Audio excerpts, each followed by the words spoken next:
The United States is down 90%. That is usually 100%. Tribute and relations and Tom and everybody else. It's an amazing job. And it was done very quickly. We officially designated Tren de Aragua MS-13 and the Mexican drug cartels as foreign terrorist organizations, and we're expelling these monsters from our country rapidly and working with the Department of Justice. Pam, you're doing fantastic. Your people are amazing.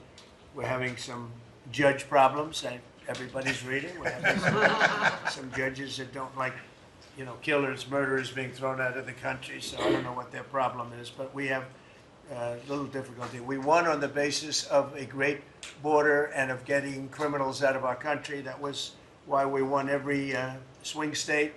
We won by millions of votes. We won everything. Every metric we won by a lot. It was a massive victory, and we won, I think, largely because of this issue. I put this issue as #1 issue, and they don't want us to do what we're supposed to do, and I don't think that can be. I hope the Supreme Court is going to fully understand what's going on. We have to get the criminals out of our country, and that's the basis under which we won the election. Core GDP, and this is, you probably saw some numbers today, and I have to start off by saying that's Biden.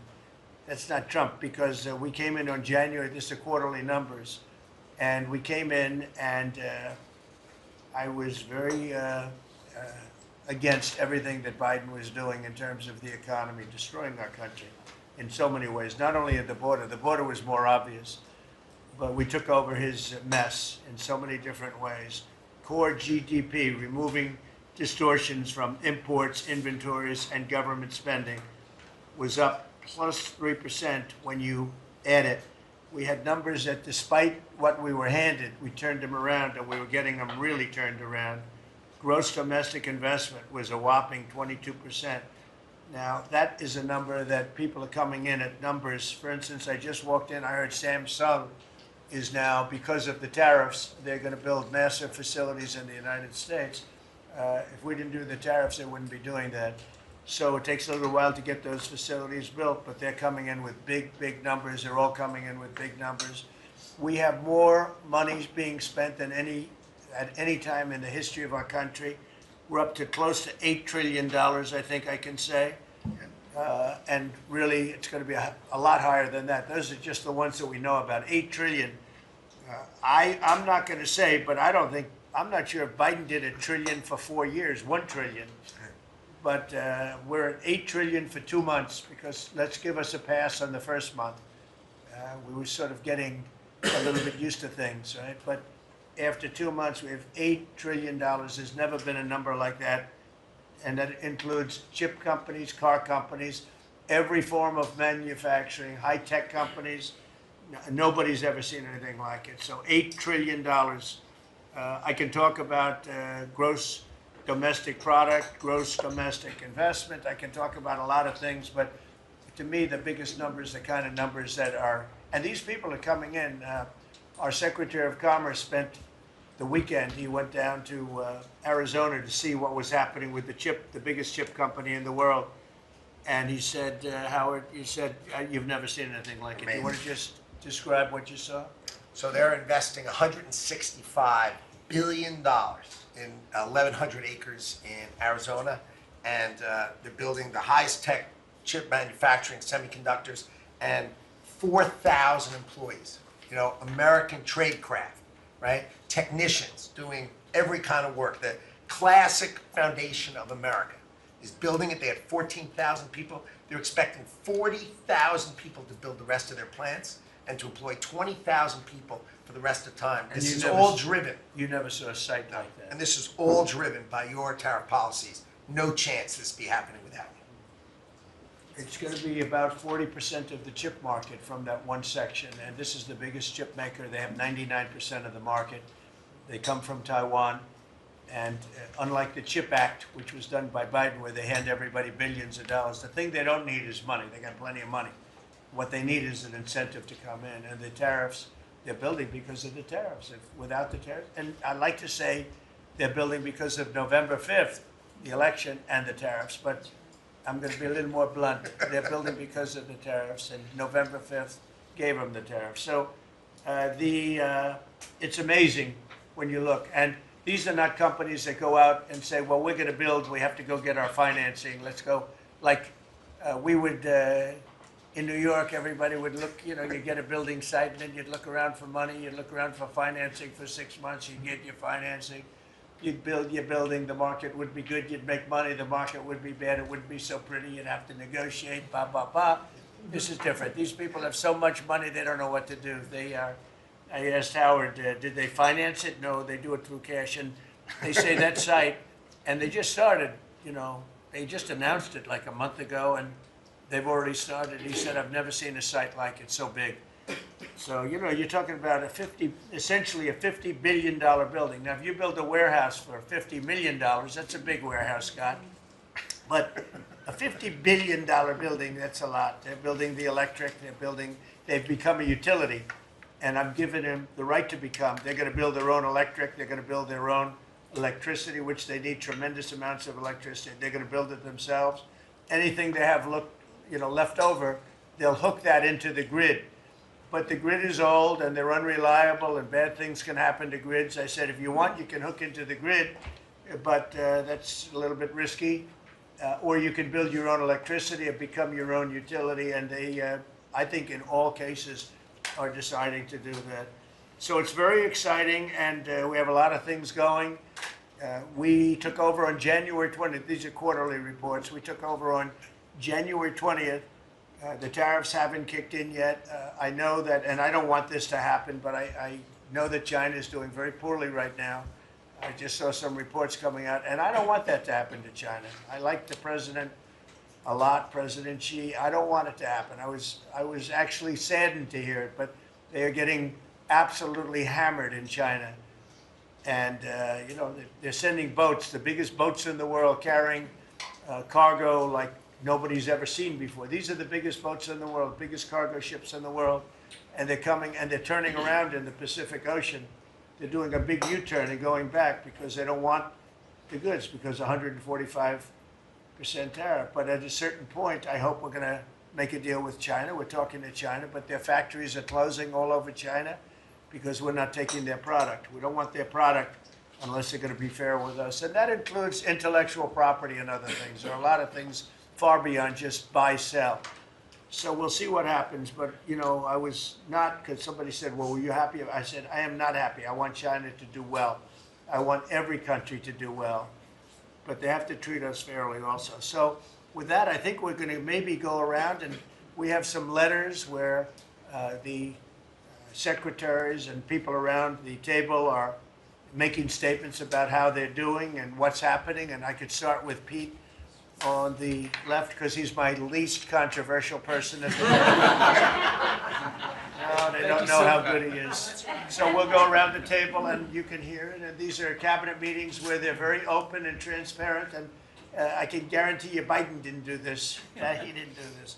Go ahead, Pete. Well, Mr. President, I think we're controversial because we're over the target. And like so many things, Mr. President, you inherited a demoralized military that couldn't recruit, that was perceived as weak after what happened in Afghanistan and elsewhere because of Joe Biden. And what we have seen since your election and the inauguration has been nothing short of a recruiting renaissance. Decades, it hasn't been decades since we've seen this kind of recruiting in the Army, the Navy, the Marine Corps, the Air Force. The men and women of America want to join the United States military led by President Donald Trump. And the police, by the way. Absolutely. And fire. I always mention the fire, but the police and fire, likewise they have waiting lists now, and 6 months ago was a disaster. Truly historic. We can barely absorb the volume and retention as well. Men and women in the military who don't want to get out now that they have a real commander-in-chief. We're reinforcing standards. We're going to be fit, not fat in our formations. We welcome back all the folks that were forced out because of the COVID mandate. We've ripped wokeness out of the military, sir, DEI, trans, and it's Fort Benning and Fort Bragg again at the DOD. We're rebuilding the military, sir. The Golden Dome is well underway.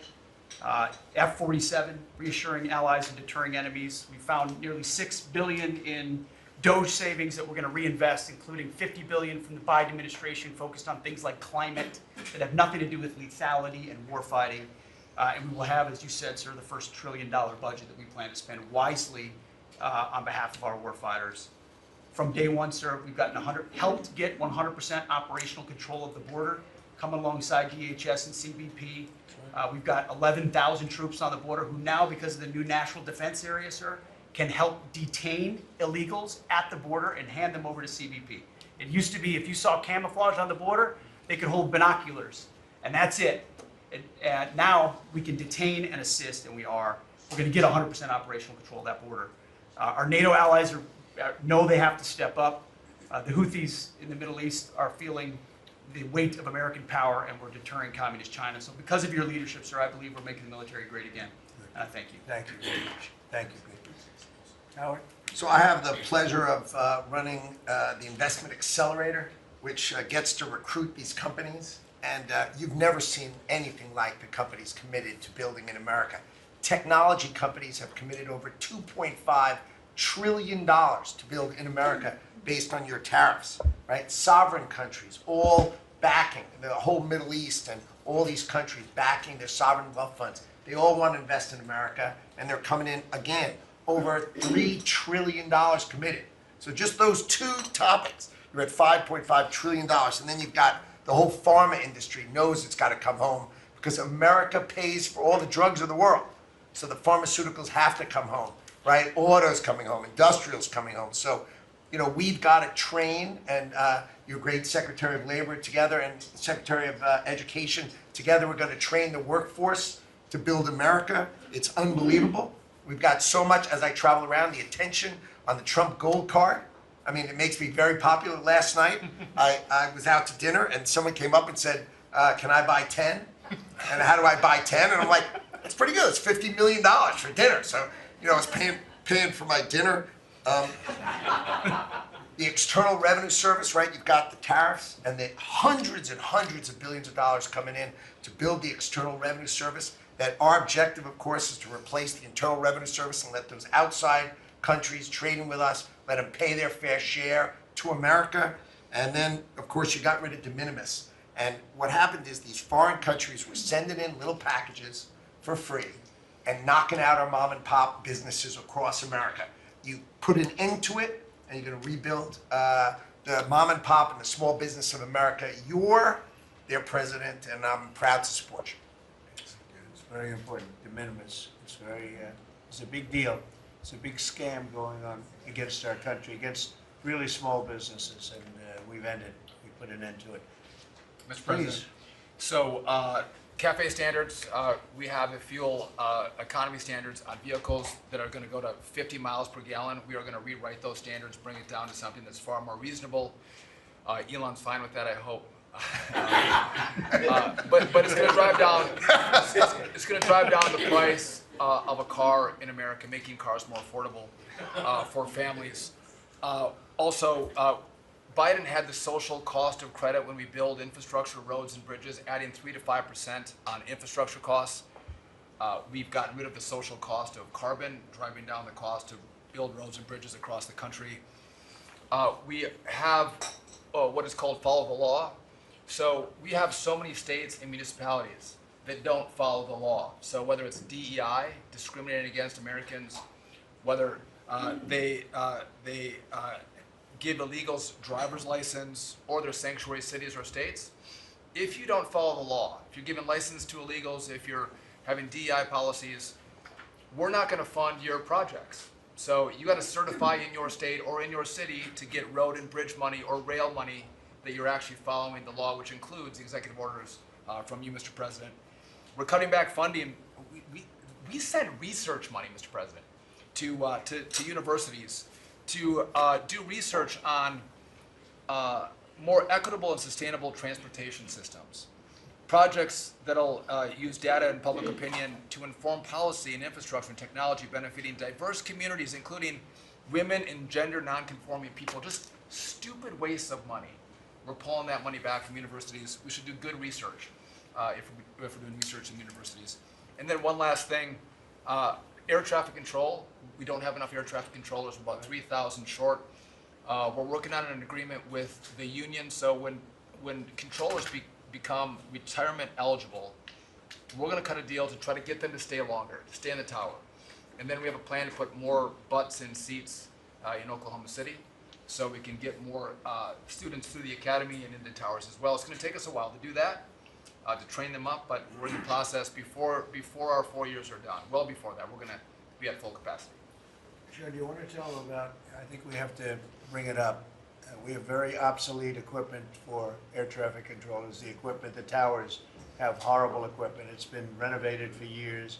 The money they spent over the last 4 years, this Buttigieg did a horrible job. They wasted billions and billions of dollars hooking up wire equipment to non-wire equipment to satellite equipment, and you're not, a third grade student would know it doesn't work. You can't work. And they wasted tens of billions of dollars. But we want to put a brand new air traffic control system in, and you might want to describe that, please. You and I have talked about this. It's a state-of-the-art system, envy of the world, and it's. I mean, listen. Our system is safe, but you would have hoped someone would have seen that there's a problem with fixed-wing aircraft and helicopters coming in at DCA. Someone should have seen that before we lost almost 70 lives. It's our job to look and see that we have an aging infrastructure around air traffic control. And so if we don't build a brand new system, there's going to be failures and people will lose their lives.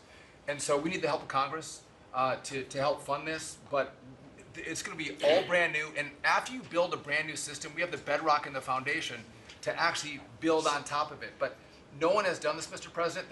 There's Band-Aid fixes that have happened over the course of 20 years. You can't have a Band-Aid fix. It doesn't get done. It has to be brand new. The technology, it looks like it's out of a 1980s movie. Old computers, floppy disks. We're using copper wires, not fiber. So there are great solutions we have available that, and by the way, everyone's sick of their delayed flights or their canceled flights. We have more capacity in the airspace, and if we build this brand new system, what you'll have is more efficiency in the airspace, and it will be safer. So the economy will be stronger. We can have more flights and less delays. So I appreciate your support on that, Mr. President. Rebuilding that is very important. You wouldn't have had the helicopter crashing into the plane at 400 feet up, when it's supposed to be 200 feet. Right. That would have, bells and whistles would have been gone over, and you would have heard the screaming equipment saying, there's a problem coming up in 15 seconds. You got to do something about it right now. And it would have also sent the word right into the helicopter, because I guess you'll be doing the full report on that, but it was pretty obvious what happened. Right. And they were supposed to be at 200 feet, they were at 400 feet, and a terrible thing. And that wouldn't have happened if we had the right equipment. If we had the right equipment, you would have heard bells and whistles going off, and it would have alerted them long before that would have happened. 2 minutes before, they would have had a lot of time. So we have to do this. We have no choice, and we're going to do it, and we're going to be very proud of it. They did old equipment in new equipment, and you can't hook in old equipment to new equipment because it's different. Some is satellite and some is ground. The satellite doesn't work. This man would know that better than anybody, but you can't hook up a satellite system to a ground wired system. And if you do, you're wasting a lot of money. They spent billions. This is Buttigieg. They spent billions and billions of dollars trying to patch a system together. They had hundreds of different contractors, and the contractors were all fighting with each other. We're going to have one great big contractor, like the great big beautiful bill, which is going along very well. I guess I like great big beautiful, but we're going to have one great big beautiful contractor, whether it's maybe Raytheon, maybe IBM, maybe it could be any one of 4 or 5 different groups, but you put one in charge. They're very big, very powerful monetarily, and they give you a guarantee, and they hook up everything. They do every single thing. So they're responsible for the digging of the ditches and the fiber and every single element. And it's one system that's hooked in. It's not all these hodgepodge systems that don't work together. And it's just a shame. I mean, it's basic construction, but it's complex stuff. And there are a few companies that do it unbelievably well, and we're going to have that. So good job, John. I know that's your That's your big And project. Mr. President, no one has done it because it is complex. It's hard to do because as you're building a brand new system, you have planes taking off and landing. And so because it's complex, no one has done it, and you've given the directive and the support to make this happen. So Well, thank you. ours is gonna be an all-new system. It's gonna all hook up. It's gonna be the same tower is gonna have the same equipment, and all towers all over the country, all over the world, actually, mostly, are gonna be hooked in together. And when there's a problem, when planes are too close, you will hear a sound that's very ear-shattering, and I've heard it, and it's amazing. I mean, honestly, it's amazing. It's real genius stuff, and we didn't do that. What we did was just waste money. You could have just thrown it right out the window. What they did in this last 4 years was disgraceful. Whether it was the border or this, you can name 100 different things. The worst administration ever. Okay. Thank you, Mr. President. Thank you, Hey, Mr. President. Secretary. Thank you. Yeah, Mr. President, thank you. And I think one of the things that I want people to understand about the VA is we're part of the national security interests you have, and you've laid the groundwork for that with leadership and making sure that with the Secretary of Defense and myself, we take care of veterans on two ends, one when they come in and one when they served and they've earned the benefits that we have.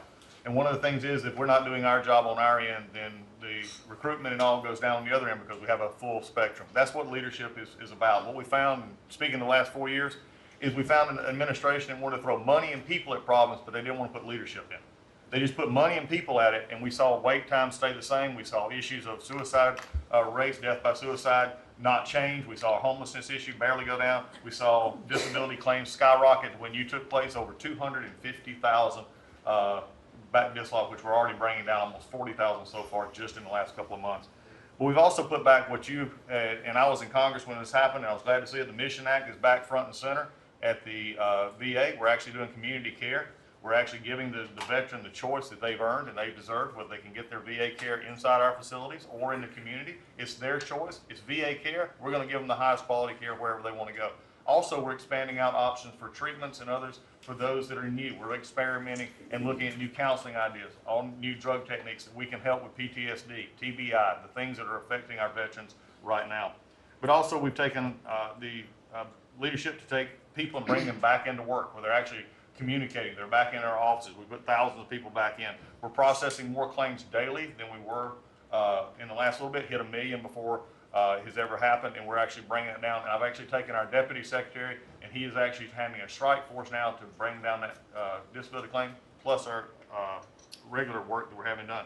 We've also taken almost $300+ million and taken it out of contracts that we've all heard about so far. We were doing contracts for meeting notes and PowerPoints. And if our folks didn't know how to do meeting notes and PowerPoints, go online and learn yourself. We're not going to pay for it anymore.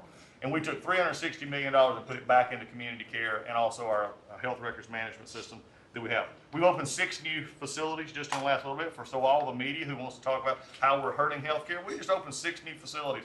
By the way, thank you. You're welcome. As we go from that we've continued. We've also took $11.6 billion in ceiling values of contracts and terminated that we did not need, resulting in significant cost avoidance for the future, but also still maintaining the ability to take care of our patients and also our disability benefits. We've also gotten unity again. We did away with $14 million in DEI spending. We've ended gender dysphoria treatments. We phased that out. All directed the savings from that go to paralyzed veterans and amputees. We've also continued to work toward, as you've, in anti-Semitism and also anti-Christian bias that we saw. The biggest thing, though, Mr. President, I want to state, is you told me when you said for me to take this job, you said, take care of my veterans. Well, we've done something in taking that step forward. The veteran is back first at the VA. The VA is not about itself anymore. We're not a self-feeding animal. It's about a service organization that takes care of one of the best that we have, and that's our veterans. And that one, Mr. President, we're just getting started. Thank you, Doug. How are you doing with the suicide rates? We're getting, it's tough, Mr. President. That's something that we're looking at. This is something that we've had $588 million has been spent over the last 4 or 5 years to be prevention, and yet the numbers stayed at 17 or 21, wherever you want to have it. We're now opening that back up, taking in nonprofits. We're bringing in others who have things that are actually looking at. I've worked with Secretary Kennedy and others on the idea of we're opening up the possibility of psychedelic treatment and others that give us an opportunity. We got to research it, make sure it's good, but it's opening up that possibility. And I think, again, veterans are understanding now that we're putting them first. When I go to these hospitals, they're actually coming up saying, thanks, we're back in where we need to be, and we're seeing a workforce development. So suicide is going to come down. It's also going to take some transition stuff that your Secretary of Defense has been very helpful on. We've got to transfer them out of the military so they come to us better, but we're working on that. Thank you. Jameson? Mr. President, it may come as a surprise, but this has been the busiest 100 days in the history of the office. In history. In You know, history. this is the biggest deal ever done. If you sold IBM, ExxonMobil, and 5 other companies together, it's peanuts compared to what we're doing. This is the biggest deal ever done financially in the history of the world. And I think we're doing great. You're going to see some big, big results. Go ahead. And I'll just say something that Secretary Duffy said in his context, because it's complex, no one has done it. So this is something, a reordering of global trade that hasn't happened since the end of World War II. And it's long overdue because we've seen manufacturing offshore under the old global trading system. When the net result of the global trading system is that all the manufacturing goes to Asia and other places, that's a system you have to replace, and that's what you're doing. They said you wouldn't be able to do global tariffs. We did it. They said everyone would retaliate. No one retaliated outside of China. They said no one would come to negotiate. We're talking to dozens of countries. They said no one would have offers. We have dozens of written offers. We have lots of countries in this week.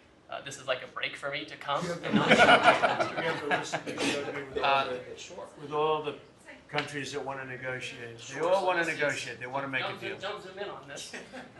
Yeah, this is like a tracker, right? We have all these columns of which countries have come in, when we started negotiations, who gave us an offer, are we in technical talks, and when do we expect to have deals done? Those are some weeks out, but we're working very quickly on this. Thanks to you. Thank you, Jameson. You're going to have a lot of fun for the next 3 weeks. Michael, you have anything? Mr. President, in the last 4 years, the world experienced a total lack of zero leadership under Biden, and then we've had 100 days of your leadership with respect, with strength, starting with there'll be all hell to pay if you don't let our people go. Dozens, over 40 Americans have come home under your leadership. Far more terrorists are no longer threatening the homeland under your leadership, pulling all of these agencies together, including the evil individual responsible for the Abbey Gate bombing, and to sit with the 13 Gold Star families, and you showing that follow-up and that justice has been incredible. But pulling this great team together, Mr. President, everything from revitalizing shipyards to cyber to space, that takes this entire team working together. It's an honor to serve you in this administration, and I think the world is far better, far safer for it. Thank you very much. The Abbey Gate is really important. This was a horrible thing. Destroyed the image, frankly, of the Biden administration. What happened there was a disgrace. It should have never happened, and Pam is working very much on prosecuting that person. We have the person, and he'll do well. I have no doubt about it. Thank you very much, Michael. So the CIA, I don't know, Ratcliffe, I don't know if he's going to say anything. He's probably the one person here that's not allowed to talk about the great job he's done, but go ahead anyway. Mr. President, as you know, at your direction, the CIA has deployed our unique covert action authorities in various places and continents to successfully advance your national security and foreign policy priorities, to advance peace, to end wars, to take terrorists off the battlefield, and to keep illicit drugs from coming into this country and harming Americans. Unfortunately, as much as I would love to detail your accomplishments in that regard, we can't do so in front of this crowd.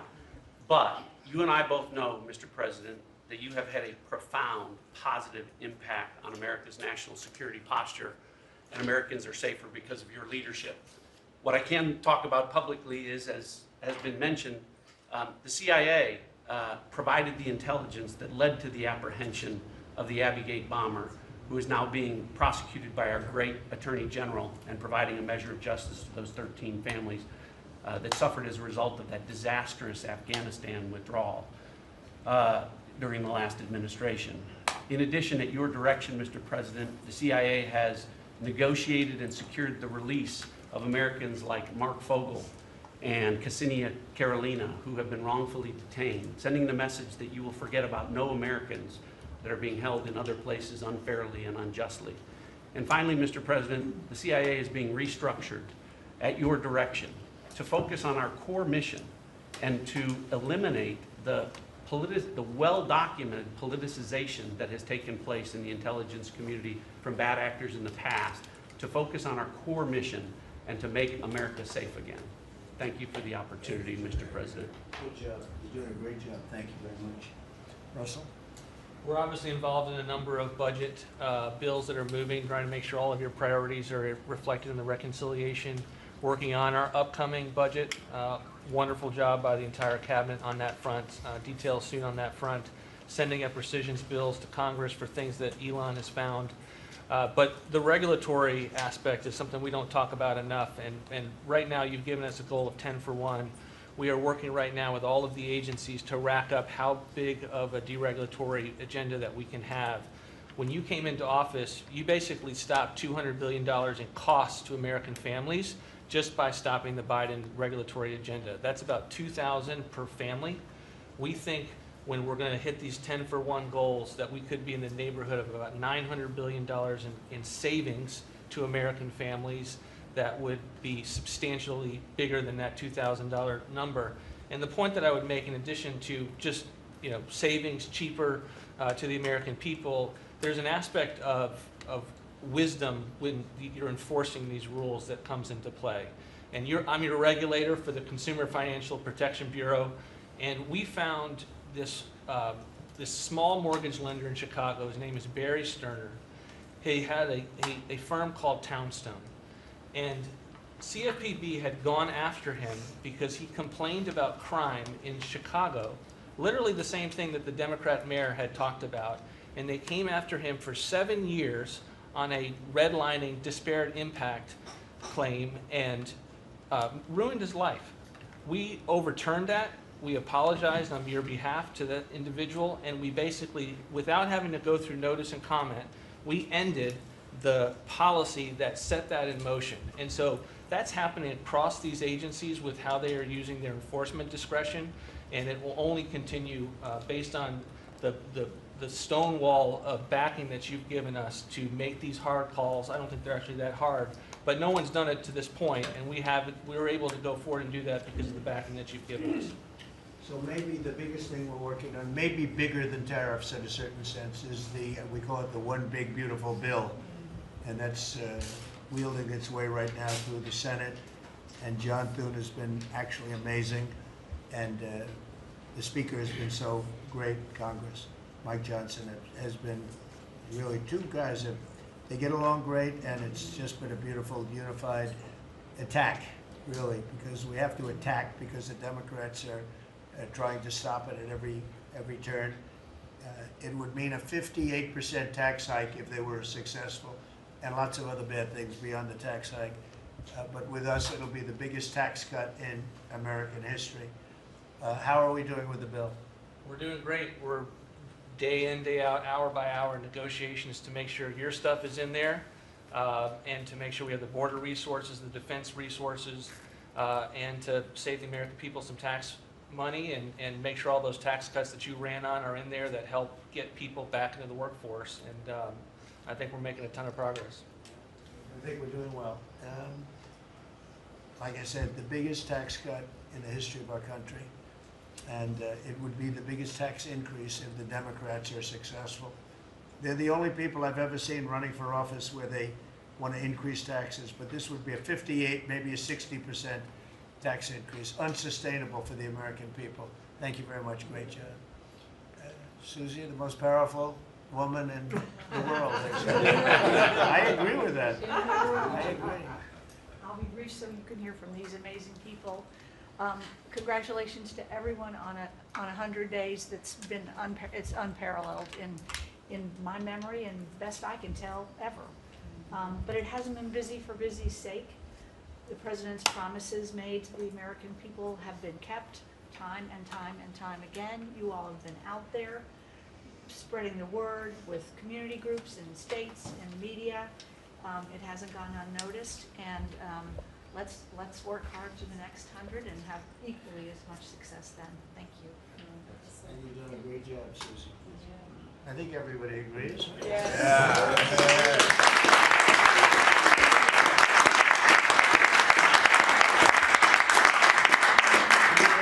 have anybody that disagrees, please? In front of the media. Please raise your hand if you have the courage to do so. Anyway, go ahead. Yes, sir, Mr. President. Thank you. And you made it very clear that you wanted to put America first. And also from day one, you wanted to make housing affordable again, because we do have a housing affordability crisis in our country. And so at HUD, we've been cutting all the red tape and bureaucracy as it pertains to housing affordability and unleashing creativity of our builders and developers around our country and restoring local control. We took down the affirmatively furthering fair housing rule, as you know, which was a zoning tax from Washington. So no longer will Washington be picking winners and losers, but localities and elected officials in different states and cities will have that flexibility. Also, you alluded to securing the border, and such a great job has been done with all of our partners at the table. And at HUD, we want to make sure that the resources that we have now, which is American taxpayer dollars, in the Biden administration, they prioritize illegal aliens over the American people. And so we signed an MOU with Secretary Noem at DHS to make sure that HUD-funded housing only goes to American citizens, and no longer will it go to illegal aliens coming across our border. We have about 9 million people living in subsidized housing in our country. 59% of illegal alien families use some sort of welfare program, costing us $42 billion a year. And so we have prioritized American and American people only to live in HUD-funded housing. And also to make housing affordable, we also signed a partnership with Secretary Burgum at DOI to use underutilized federal lands, as you campaigned on and promised, to identify those lands to build affordable housing in our country so that people can realize the American dream. We also restored biological truth, as you did in sports. We have the equal access rule at HUD, which we took that rule down to ensure that at women shelters, that those that enter those shelters would be of the same sex, and that we would protect the ladies of our country. No longer will those that identify as women but are not women be able to enter our shelter, so that we can protect the ladies that we serve. Along with our DOGE task force, we identified over $2 billion in savings. At HUD, $260 million at HUD was just in contracts, $4 million with DEI. And so we took those contracts down and de-obligated and sent back $1.9 billion back to the Treasury for the American people. Again, we want to be good stewards over the American taxpayer dollars. And so, Mr. President, thank you for your leadership in this. And we have a tremendous team at HUD, and I'm so grateful to be part of this team around this table to take care of the American people. And I consider it a great honor and humble to do so. Good job. Yes, sir. Thanks. Yes, sir. Appreciate it. Look. Well, I'm not sure if anyone's heard, but the price of eggs is down. I know it's news. I know it's news. Listen, sir, today as we celebrate the 100th day, I think that it's just such a joy and an honor to continue to do this work, so thank you for that. We have been obviously very focused on the cost of groceries, specifically eggs led the way, as you have so eloquently discussed over the last few months, and we're holding tight on a very significant decrease, which is great, and investing where we need to there. As I mentioned before the press came in, we have had a massive issue with Mexico on water, getting water to our farmers along the border for decades. When I worked in Texas 25 years ago, we were fighting with the Mexican government over the water then. You got involved about 2 weeks ago. That evening, I started conversations, and as of just a few days ago, thanks to Secretary Rubio's great deputy secretary and I, have been negotiating, and we hit the best deal I believe, in history on behalf of our farmers, and thanks to your leadership and your strength on that. And that's a really big deal long term for those farmers in the southern part of the country. On the energy side, I know we've got Secretary Burgum and his partner Secretary Wright, but we often forget that agriculture has a major piece of the energy dominance agenda, not just timber, not just minerals, but biofuels. So we continue to support that great leadership coming from those agencies and doing hopefully our part as well, and they've been incredible in that. Our farmers have been hurting under the Joe Biden administration. There was a 30% increase in the cost of input, so the cost of doing business for these farmers over those 4 years. When we left the White House the first time 4 years ago, we had a $0 trade deficit with our agriculture products. After 4 years of Biden, that hit $50 billion because they just didn't make an effort. And so obviously that's $50 billion less dollars at a time of very thin profitability for our agriculture community. So the Congress passed because the last administration didn't get a farm bill done either, the farmers were hurting there. So Congress stepped in. I say all that and basically said $10 billion to move out. USDA, fastest in history, that money went out to those farmers that couldn't make plant their crops. And so I'm really proud of that, and you'll hear a lot of that from the farmers today, that this USDA is moving more quickly than any ever before. And we're not organizing money based on the color of skin and other ways, which was how the last administration was moving out. We have canceled $6 billion in contracts thanks to our great friend Elon Musk and his Doge team. A lot of those were DEI, gender, studying transgender mice. Who knew? The racism in pest management, we've canceled all of it. We're going through a major restructuring. USDA is one of the biggest agencies. It's sort of a catch-all, and we're really downsizing and aligning around putting farmers first, which is really important. A big part of USDA, though, is food stamps. It is perhaps one of the largest, if not the largest, welfare program, and it's a supplemental nutrition program. Secretary Kennedy and I have been working very closely. We were in Texas yesterday talking about nutrition and agriculture. You can't make America healthy again without your farmers and your ranchers as your partner. So ensuring that our food stamp program and those at the bottom end of the socioeconomic ladder really have access to nutritious foods as we're facing an obesity crisis and a chronic disease crisis, which I'm sure Secretary Kennedy will touch on. And the final thing I'll say is this morning, Secretary Noem and I, together, and I brought a picture because I think this is important and it goes to why we're here. This is a South Dakota ranching family named the Mods. They are a fifth generation ranching family. Charles Mod, in his 30s, bought the ranch from his granddad, I'm going to show the press, when he was 17 years old. Those beautiful children, Lyle and Kennedy, his wife Heather. Under the Biden administration, they had, of their several hundred-acre operation, they used about 20 acres and had a fence that had been there since 1910 when their family took over the ranching operation. There had never been really any problem that had been brought to their attention. Perhaps there was a minor dispute over, again, 20 acres. This family was indicted, prosecuted, threatened with jail time, told to find guardians for their children over a fence line dispute that the Biden DOJ pushed forward.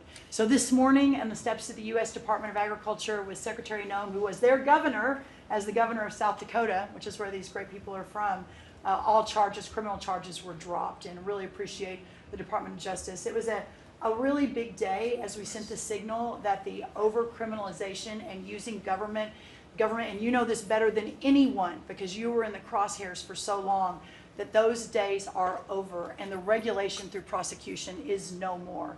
And so this family is one of many that we'll now be talking to ensure that never happens again. Thank you. Thank you. Thank you. Please, Scott. Sir, it's been a momentous 100 days with you at the helm, and I view this 100 days as setting the table for peace deals, trade deals, tax deals. So the next 100 days will be harvesting. You've created negotiating leverage and leadership that are going to yield remarkable results. Energy costs have plummeted.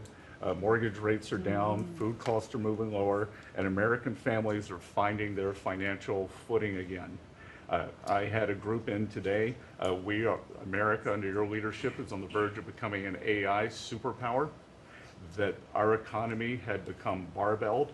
We had high tech and finance on one side, natural resources led by energy, which the previous administration tried to kill, on the other, and you're filling in between with precision manufacturing that we're going to be bringing back through good trade policies, good tax policies.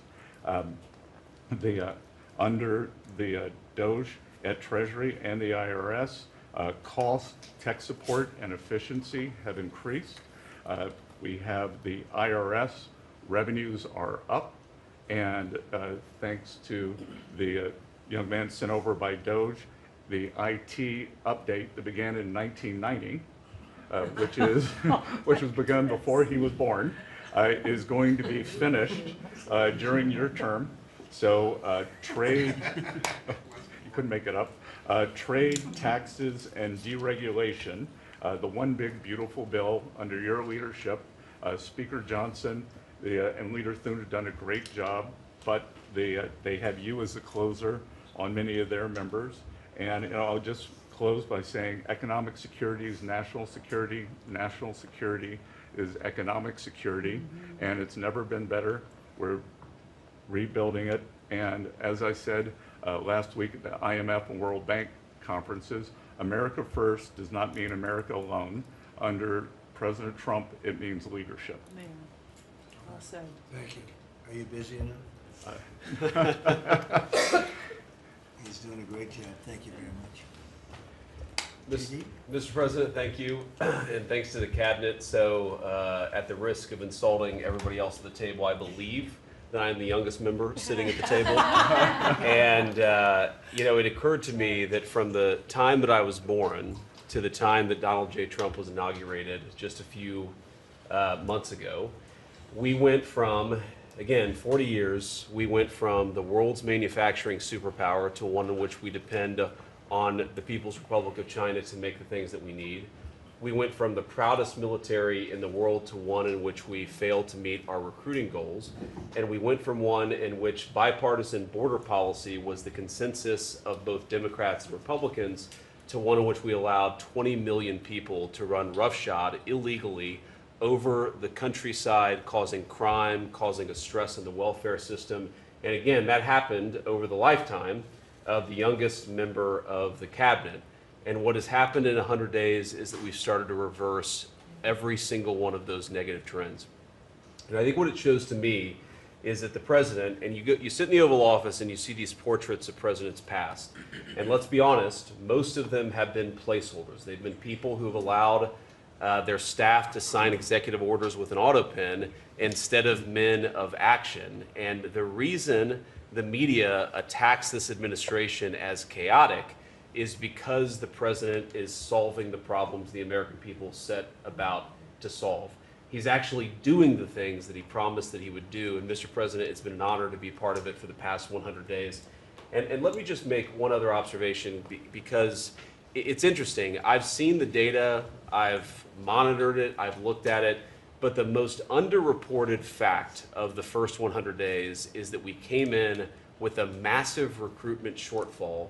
And in 100 days of Secretary Hegseth and President Trump's leadership, we now have people breaking down the doors to join our military. To the media assembled here, it's a really interesting question. Why has that happened? Completely aside from the fact that I think it's a good thing or I think that President Trump deserves political credit for it, why did we go from a military where people didn't want to serve to now all of a sudden they do want to serve? That's a story you guys should cover, but compared to that, how much time have you instead focused on the fact that we deported an MS-13 gang member with a valid deportation order, and why is it that the press is so focused on the fake BS rather than what's really going on in the country? I think that what we've shown, sir, is that you can do a lot. You can do a lot in 100 days, but you've also unfortunately revealed that too much of the American media hasn't learned the lessons of the past 40 years. Thank you, sir. Thank you very much. Thank you. Pam? President, your first 100 days has far exceeded that of any other presidency in this country, ever, ever. Never seen anything like it. Thank you. Your directive to me was very simple: make America safe. And despite that, we've still been defending over 200 civil lawsuits filed against you on top of everything else, I think I'm representing every one of you in this room in some capacity. And no, you will not be arrested by the U.S. Marshals. Over 200 lawsuits, over 50 injunctions, and now we've got multiple cases in front of the Supreme Court, and we will succeed, and we are doing great in front of the Supreme Court, President, and we'll continue on with that. I was at DEA yesterday, and they said to me, you, Donald Trump, have taken the handcuffs off of DEA agents. And as a result of, since you have been in office, President Trump, your DOJ agencies have seized more than 22 million fentanyl pills, 3,400 kilos of fentanyl since you've been your last 100 days, which saved, are you ready for this, media? 258 million lives. Kids are dying every day because they're taking this junk laced with something else. They don't know what they're taking. They think they're buying a Tylenol or an Adderall and a Xanax, and it's laced with fentanyl, and they're dropping dead. And no longer because of you, what you've done. ATF, since you've been in office, President, along with DOJ agencies, seized 14,500 guns off the streets. Why aren't people reporting that? 651,000 rounds of ammo. That's up 151% from 2024. That's keeping America safe. We've rescinded death penalty. We are now seeking the death penalty on cases. I'm signing death warrants. We are going after terrorism. We are going after arsonists. Whether you're burning Teslas, we've arrested 9 people so far in 7 jurisdictions, no negotiations, 20 years in prison, or you're burning down the governor's mansion in Pennsylvania. We will be there to protect you. And I've been talking to Governor Shapiro, and he greatly appreciated you reaching out as well. ISIS terrorist, we got one in New York, right around the corner. We got an ISIS terrorist in New York. We have an October 7th task force. We just broke up a huge human trafficking ring by the Sinaloa cartel. 1,000 pounds of methamphetamine on our streets.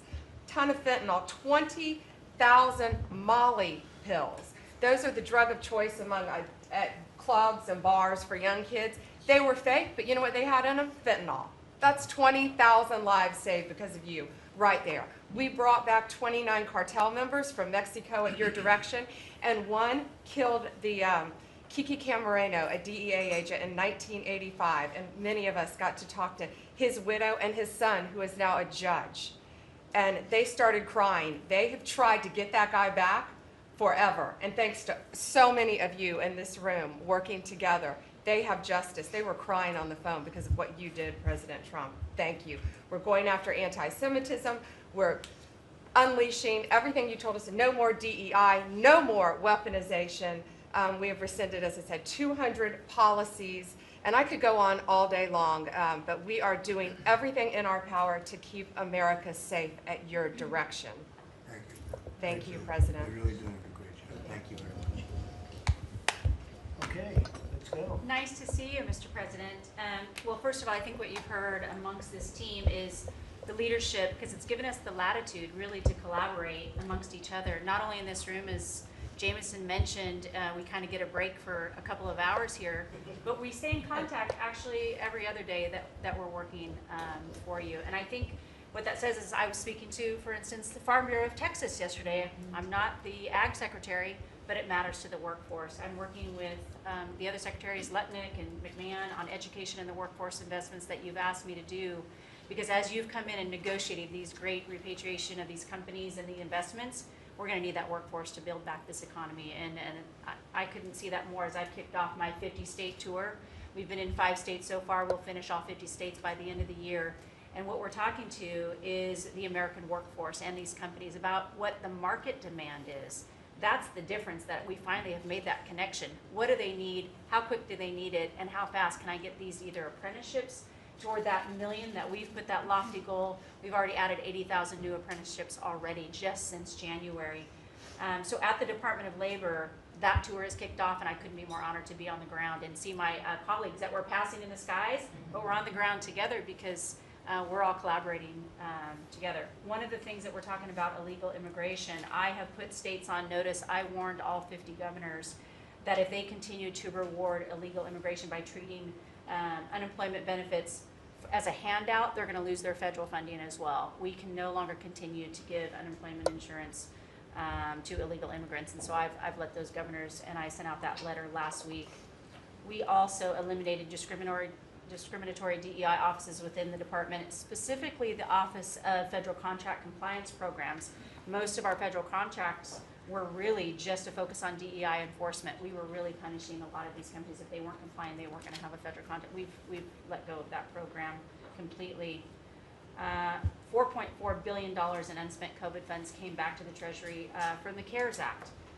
Billions were collecting thus in these coffers, in the state coffers. We've asked for that money back to return to the Department of Treasury. We saved $250 million by canceling America Last, is what I call it, foreign handouts, including funding for things like transparency and accountability for Uzbekistan cotton industry. It doesn't make sense that we're funding, these foreign, and thank you to DOJ and to the government efficiency of what we have found with the fraud that we're seeing. I mean, some of these things are so ridiculous, you can't believe it. No, I write them down and I read them Uzbekistan more than once. I'm cotton like, this can't be palmers? true. Yeah, it doesn't It make sounds like sense. a comedy sketch. That's right. And so again, with the executive order preparing Americans for high-paying skilled trade jobs of the future, that's our goal. The trades is where we're being focused, but all companies, and we want to make sure we're on hand for that. And what I want to say is thank you to government efficiency, because you asked us when this transitions out, will our departments and our agencies continue that government efficiency? And I think that we surpassed that in the Department of Labor. Out of our 14,000 federal employees, 3,000 have taken the DRP, and we offered it again. So over 21% have taken that offer. And we'll keep our critical workforce, MSHA, OSHA, and wage and hour, and make sure our workers stay safe. So with your leadership, Mr. President, I couldn't be more honored to serve. I know we were probably the last to know each other, but we're getting to know each other well. And the team that you have assembled is really an honor to serve with. So thank you, Mr. President. Thank you. You're doing great. Thank you very much. Chris, please. Mr. President, you ran on unleashing American energy, and 100 days have shown the tremendous impacts that can arise from the unleashing you have enabled. I'll just hit a few highlights. Number one, oil, gasoline, and diesel prices are the lowest they've been in years. How does that happen in 100 days? That's a messaging. Your message that we're pro-energy. We're not against energy, we're for it. That sends a message to the marketplace that supply is easier to grow now and supply will be coming, and that's already led to tremendous savings for American consumers across the country. And we need not only more affordable energy, but we need a lot more energy. One highlight I think a couple of us have touched on is AI. This is a new emerging critical industry that's very energy intensive. It is not acceptable for the United States to not be the leader in AI. We must win the AI race and lead in that, and that's going to take a lot more energy.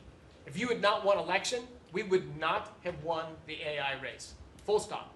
Energy would not have been there to enable us to win. Reshoring of manufacturing.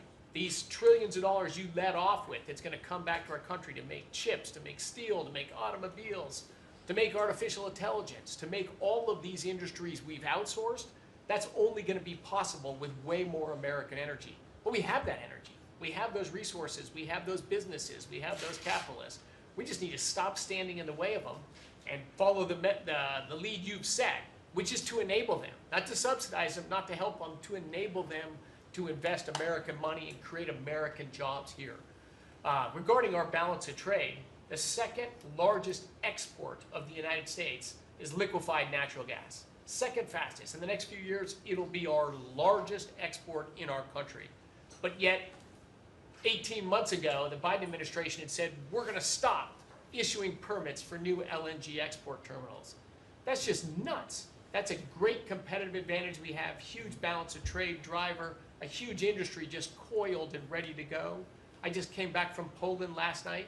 They are thrilled that America is back in business again and that the rest of Europe can get off of Russian energy and can enable their own economic growth with secure, reliable, affordable energy from the United States. Also witnessed the signing ceremony for a deal between two large American businesses to build a huge nuclear power plant in northeastern Poland. The first of this design built in Europe. It'll be the first of many. I spoke with many other nations over there. They want to buy more American gas. They want to get American technology. They want to have a partnership with us. And they shared the message I delivered to Europe in my keynote remarks is that unleashing energy is the way you make your society safer, more prosperous, more free, and that these sort of over-the-top climate alarmism doesn't do anything to help the environment of our world, but it does impoverish people, it does reduce the security of your nation, and it makes you weaker. I think that's a constant message many of us around this table have brought to Europe. We want our friends in Europe standing up again and leaning in. A lot great is happening under your leadership. We're unleashing consumer products that Americans wanted to buy that Biden was making illegal. I'll be in Georgia on Friday at Renai's manufacturing plant. Tankless natural gas water heaters. Incredibly popular product. They almost became illegal. The return of common sense is incredibly welcome across this country, across the world. And back to Elon, that extra thing, we're going to deliver all of this with less people, less money, less burden on the U.S. taxpayers. Not smaller departments and smaller services, better, more thoughtful services done more efficiently and smarter. The way you'd have to run a business. We've got to get our fiscal house in order, and you and the people around this table are making it happen. Thank you, Mr. President. I'm honored to be here. Great job. Thank you very much. Please. Yes, Mr. President, you are 100% correct. The border is 99.99% safe, under control.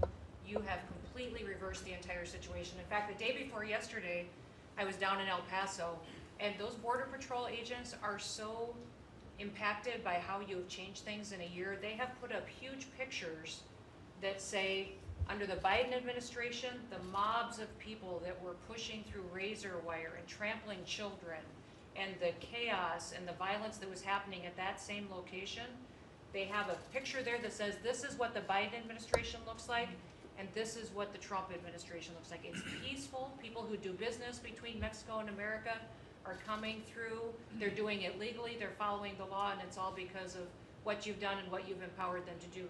The recruitment for Border Patrol is through the roof. For ICE agents, they want to be a part of ICE because they recognize they actually get to do their job. I have the Coast Guard too. Coast Guard recruitment is up over 20% just in the last 60 days. Everybody wants to be a part of what the heritage is of this country.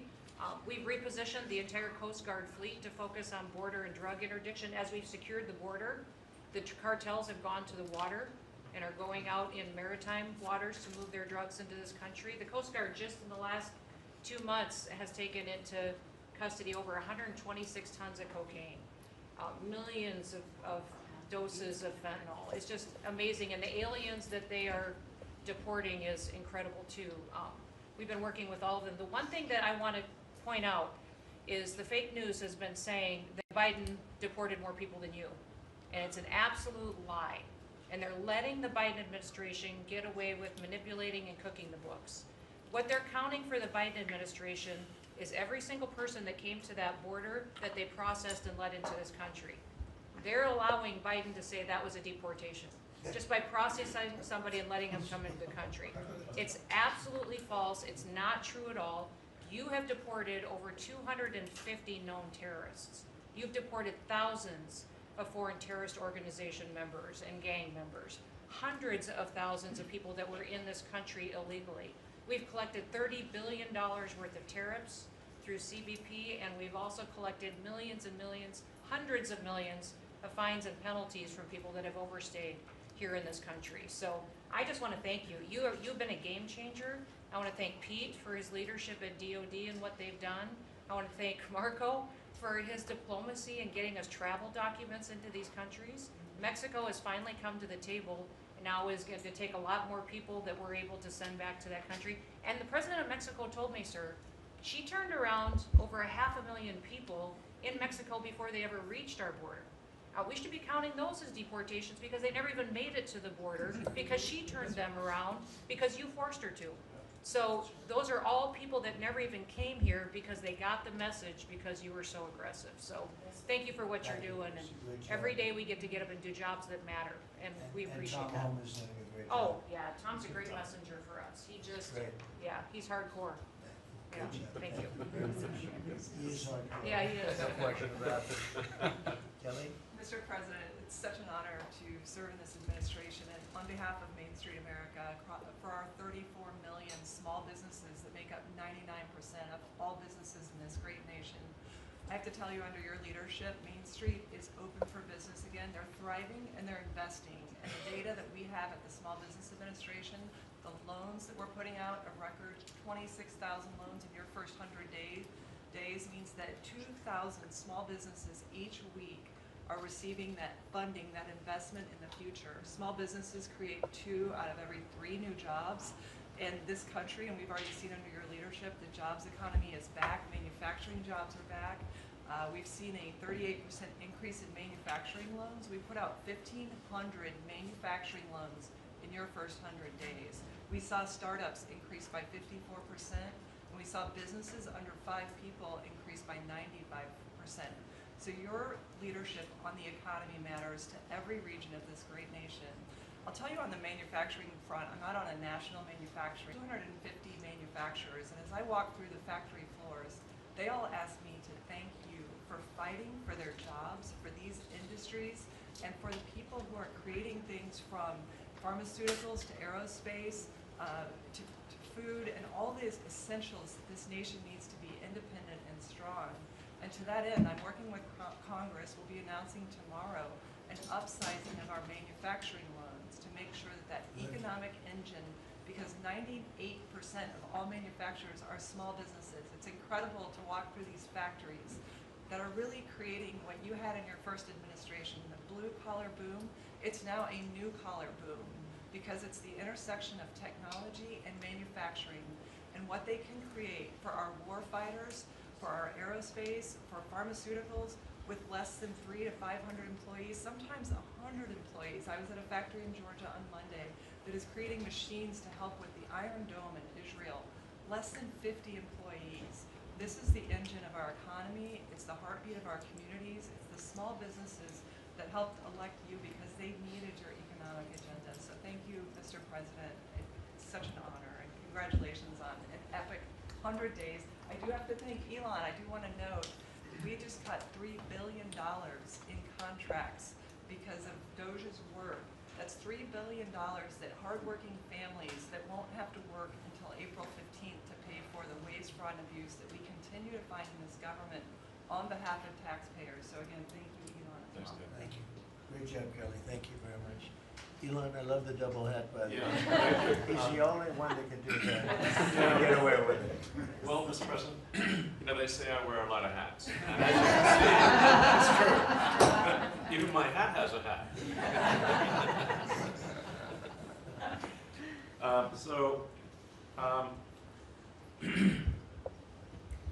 You know, the American people voted for secure borders, safe cities, and sensible spending. And that's what they've gotten. A tremendous amount has been accomplished in the first 100 days. As everyone has said, it's more than has been accomplished in any administration before, ever, period. This portends very well for what will happen for the rest of the administration. I think this could be the greatest administration since the founding of the country. Well, we all want to thank you for your help, too. You know, you really have sacrificed a lot. Been treated very unfairly. Well, they do like to burn my cars, which is not great. You know, it could be better. But you have been treated unfairly, but the vast majority of people in this country really respect and appreciate you, and this whole room can say that very strongly. You've really been a tremendous help. You opened up a lot of eyes as to what could be done, and we just want to thank you very much. And you know, you're invited to stay as long as you want. At some point, I guess he wants to get back home to his cars and his.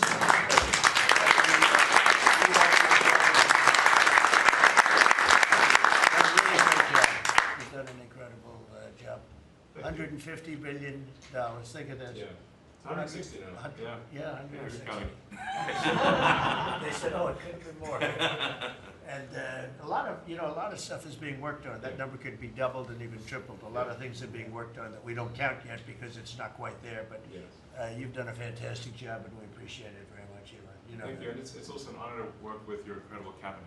I'd just like to say thank you, everyone, for it's great to work with you. Thank you very much. Thank you.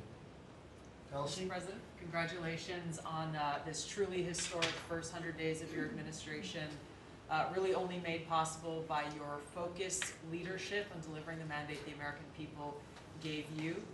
You've empowered all of us to deliver that mandate, and I'm grateful to have the privilege of leading the intelligence community towards ending the weaponization, politicization of the intelligence community that's gone on for far too long, and building out what is truly a lean and agile and effective intelligence community that is helping you deliver that promise to the American people of safety, security, and freedom. So, Mr. President, I'd like to highlight just 3 of the areas where we are helping to support your leadership and your work in making America safe again and bringing about these changes. First of all, because of your designation of cartels as foreign terrorist organizations, I took immediate action with our National Counterterrorism Center to prioritize their focus on those terrorists and gang members who are trying to enter our country through legal or illegal means, and to seek out those who already are here in our country because of the Biden administration's 4 years of open borders.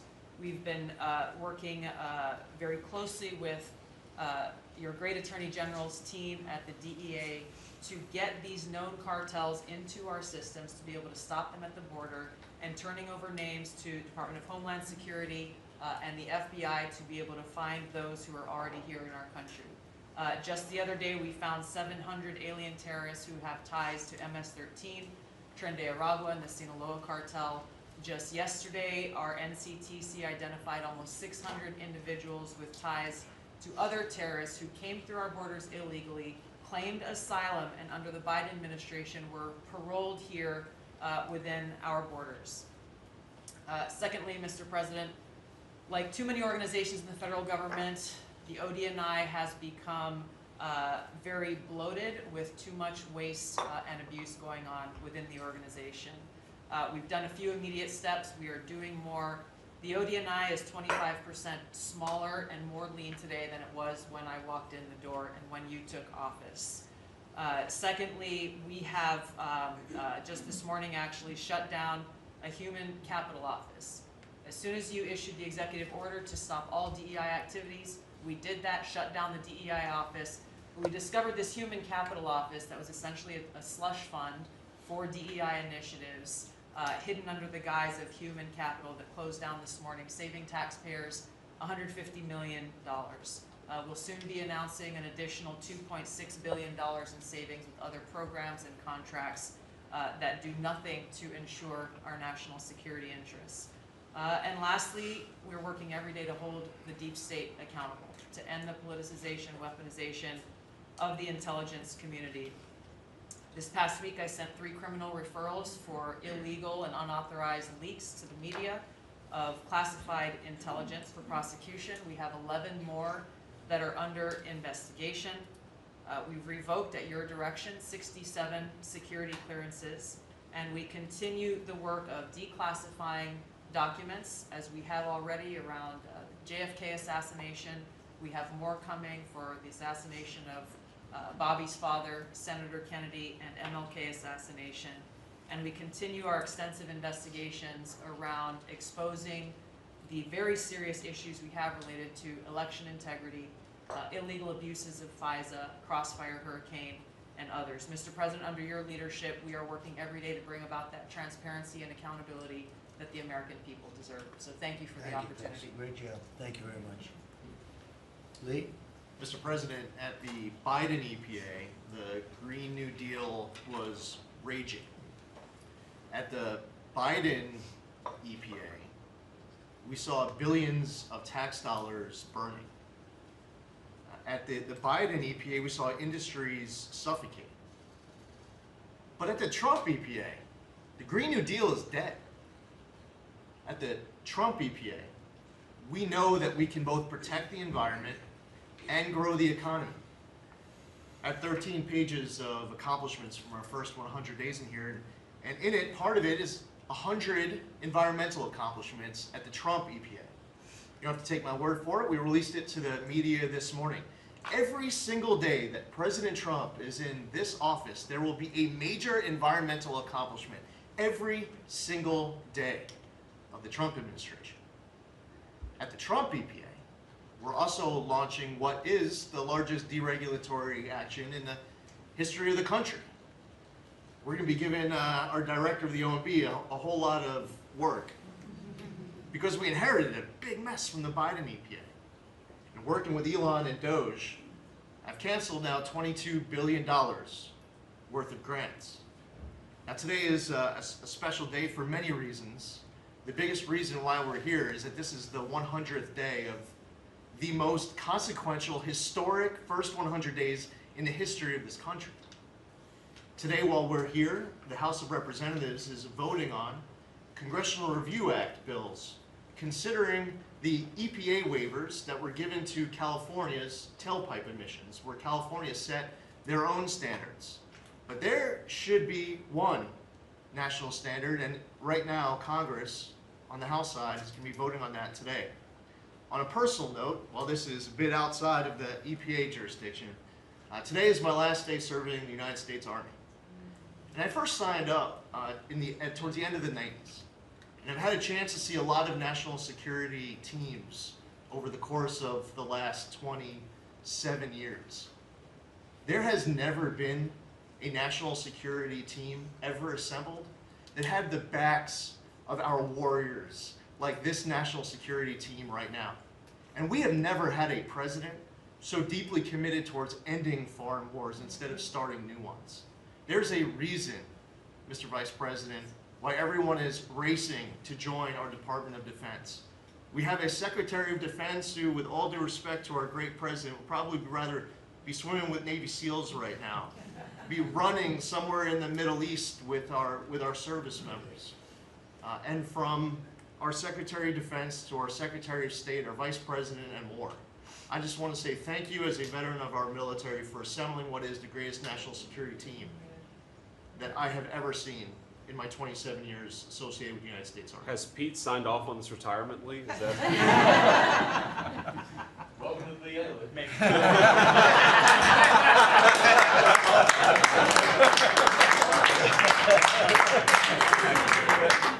Thank you for your service, Lee. Yeah, thank you.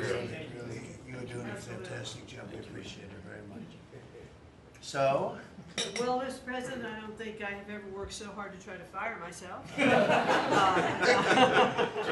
We're certainly making great strides in that. We've reduced the folks over at the Department of Education by about 50% now through our RIF program, and so we've closed a lot of the district offices, consolidated, so there are a lot fewer people working a lot more efficiently in the Department of Education.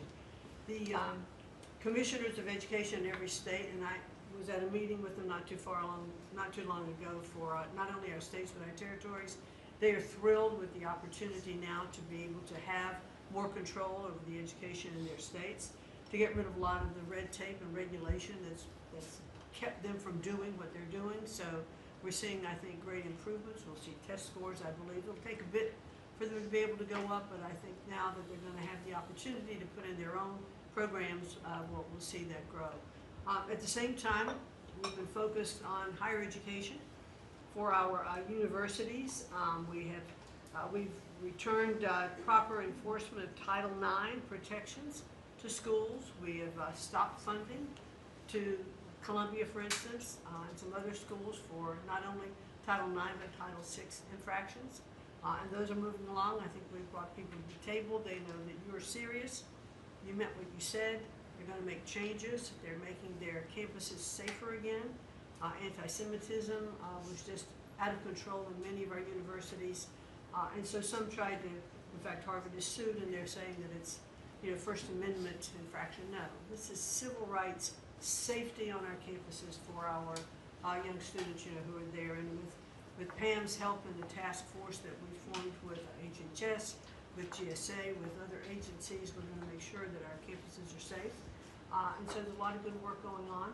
I think one of the biggest things, you'll be very happy to hear this, Mr. Vogt, that we are putting back into place collecting on our student loans that have been delinquent since March of 2020.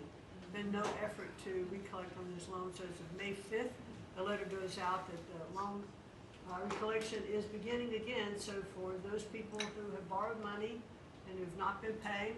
And that's just not to be punitive. There are many ways that they can go online to understand how they can get back into the right payment structure, because when they're in default, they can't buy a house, they can't buy a car because their credit scores are down. So it's helpful to them as well as to get this money back into the country. I mean, $60 billion of increased student loan debt since 2020. And in total, we've got almost $1.7 trillion in student debt. So we're gonna start getting it back. And Scott and his team have been incredibly helpful. We appreciate that so very, very much. And so a lot's going on in the department. And what I would really like, as I'm firing myself, I'd like for you to be known as the education president, because of the best in practice systems that we want to put in every state to incorporate AI, so that we are training these new entrepreneurs and business leaders in our country. We can't do it with the infrastructure we have in place today, so you have to be working on that at the same time. So we're going to be doing that. So thank you for your charge to elevate education so that we are providing for every student access to excellent education. Thank you, sir. Thank you very much, Linda. And what's going on with Harvard and some of these colleges that are taking vast amounts of money, who also have vast amounts? They've got $52 billion and really scamming the public and hiring people like de Blasio and Lori Lightfoot, who are certainly two of the worst mayors in the history of our country, paying them a fortune of salary and having them teach our children how to manage cities and how to manage government. What's the word as of this morning on, let's say, Harvard? Well, we're negotiating with them. When we went back to them to say we'd welcome them back to the negotiating table, their response was a lawsuit. So Pam and her team are helping work with that. And I am, enjoying the fact not only am I firing myself, but I'm now being sued fairly regularly by different departments of education. But we're staying tough with them. The other thing that we're looking at also are the 117 violations of these big universities like Harvard and others, who are not reporting, as they're required to do by law, foreign money that comes in and how much that is and where it comes from. And so that is And students. Yeah, and it's very serious. Where are these people coming from? Yeah, Sir, exactly. we pulled back their grants because Harvard isn't responding to us criminal activity by their students. And until they give us that list, they're not getting any more grants from Homeland Good. Security. I think you should pull it back. We did. The students they have, the professors they have, Right. the attitude they have is not American, and I think you should. A grant is a grant. We don't have to give grants. Exactly right. So we'll pull back the grant. All right, very good. Thank you very much, Linda. Bobby? Mr. President, thank you for your extraordinary leadership. Over the past 100 days, we are already making America healthy again. We announced last week the ban on the 9 petroleum-based synthetic dyes, food dyes. Within 2 years, within 2 months, we're going to ban the worst 2 of them. I am working with Secretary Rollins on dietary guidelines, the dietary guidelines that the President Biden's administration gave us. 453 pages. They're basically unreadable. And they are the product of the same kind of politicized science that drove Fruit Loops to the top of the food pyramid.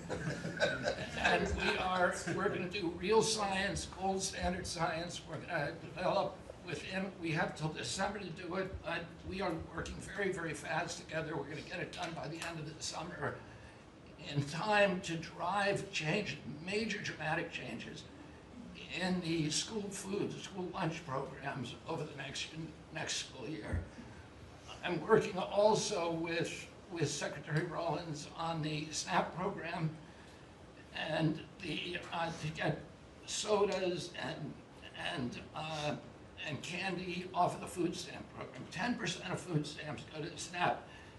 And I want to thank you for your courage. You are a business-friendly president, probably the most business-friendly in our history, but you're also willing to stand up to very, very powerful businesses, and you've shown that again and again. Secretary Rollins had the soda industry come and knock on her door very much. very loudly, and they said to her, well, the SNAP program is not supposed to be about nutrition. She pointed out to them that there is no nutrition in a soda. And they said, well, it's not supposed to be about nutrition. And she said to them, the name of the program is supplemental nutrition. It is about nutrition. And we should, we have 38% of our kids are diabetic or pre-diabetic, and we are paying at both ends. We're paying for the food-like substances that make them diabetic, and then we're being bankrupt. We're spending $1 trillion a year on metabolic dysfunction. It's existential and it's not sustainable. We have, I visited Arizona, West Virginia, Utah, and Indiana in the last 2 weeks, who have all applied for SNAP waivers. We're encouraging, thanks to Brooke Rollins' leadership, all of the states to apply for those waivers. I also visited Utah, which is the first state to ban supplemental fluoride. Florida yesterday passed a bill to ban supplemental fluoride. I'm confident Governor DeSantis is going to sign that. We are working, Lee Zeldin and I are working together to change the federal fluoride regulations, to change the recommendations, and we're looking at the science now. I want to point out that in August, the National Toxicity Program, which was an arm of the NIH, did a meta-review of all the science on fluoride and found that there's a direct inverse correlation between fluoride exposure and low IQ in children. So the more you get, the stupider you are. And we need smart kids in this country, and we need healthy kids, and thank you for your leadership. We're going to get there. We're reviewing the GRAS standards now we're revamping them to get 10,000 ingredients that are in our foods. The Europeans only have 400 ingredients. We have 10,000. There are chemicals we know nothing about, and we are going to stop that process, and then we're going to go back and look at these chemicals and make the companies either get rid of them or to label them.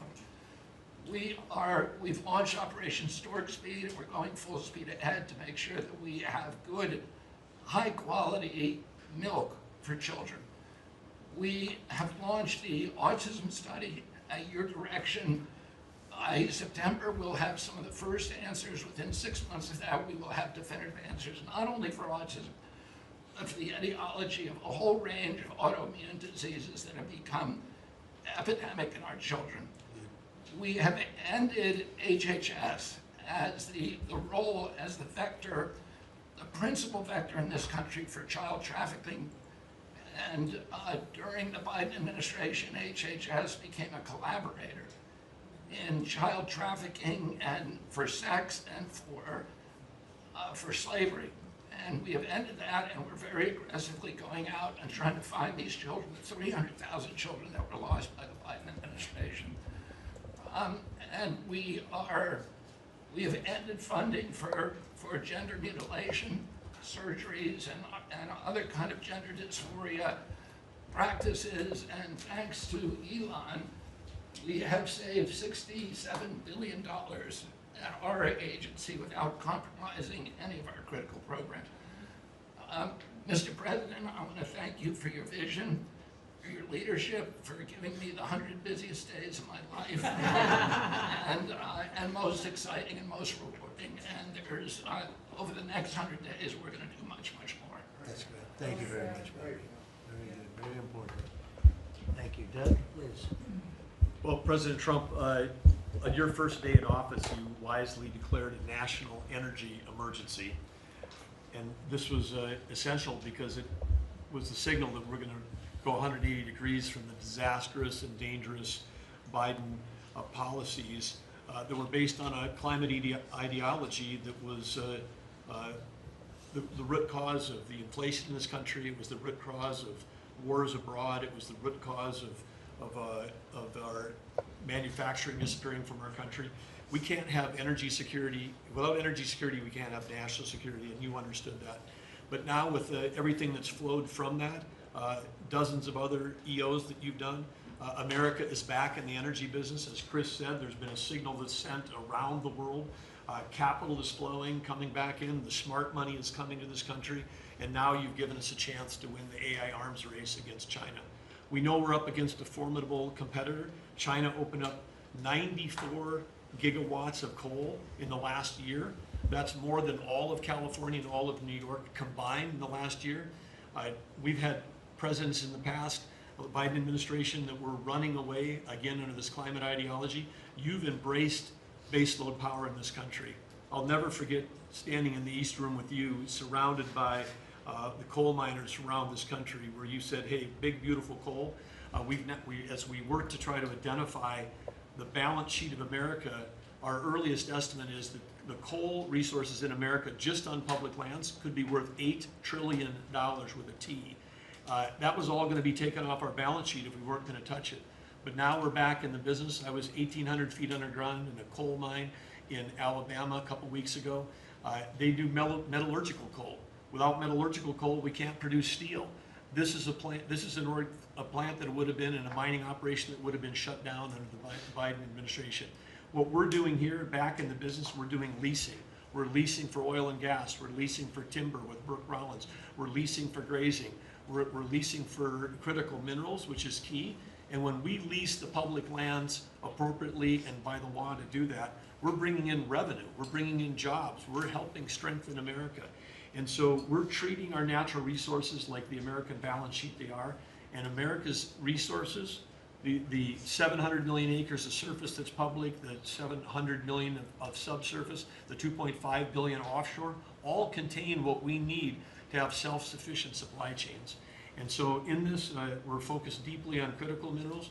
The Biden administration put us in a real predicament right now. The whole trade team, the whole cabinet, Susie's jumping in, leadership across everybody, the National Energy Dominance Council.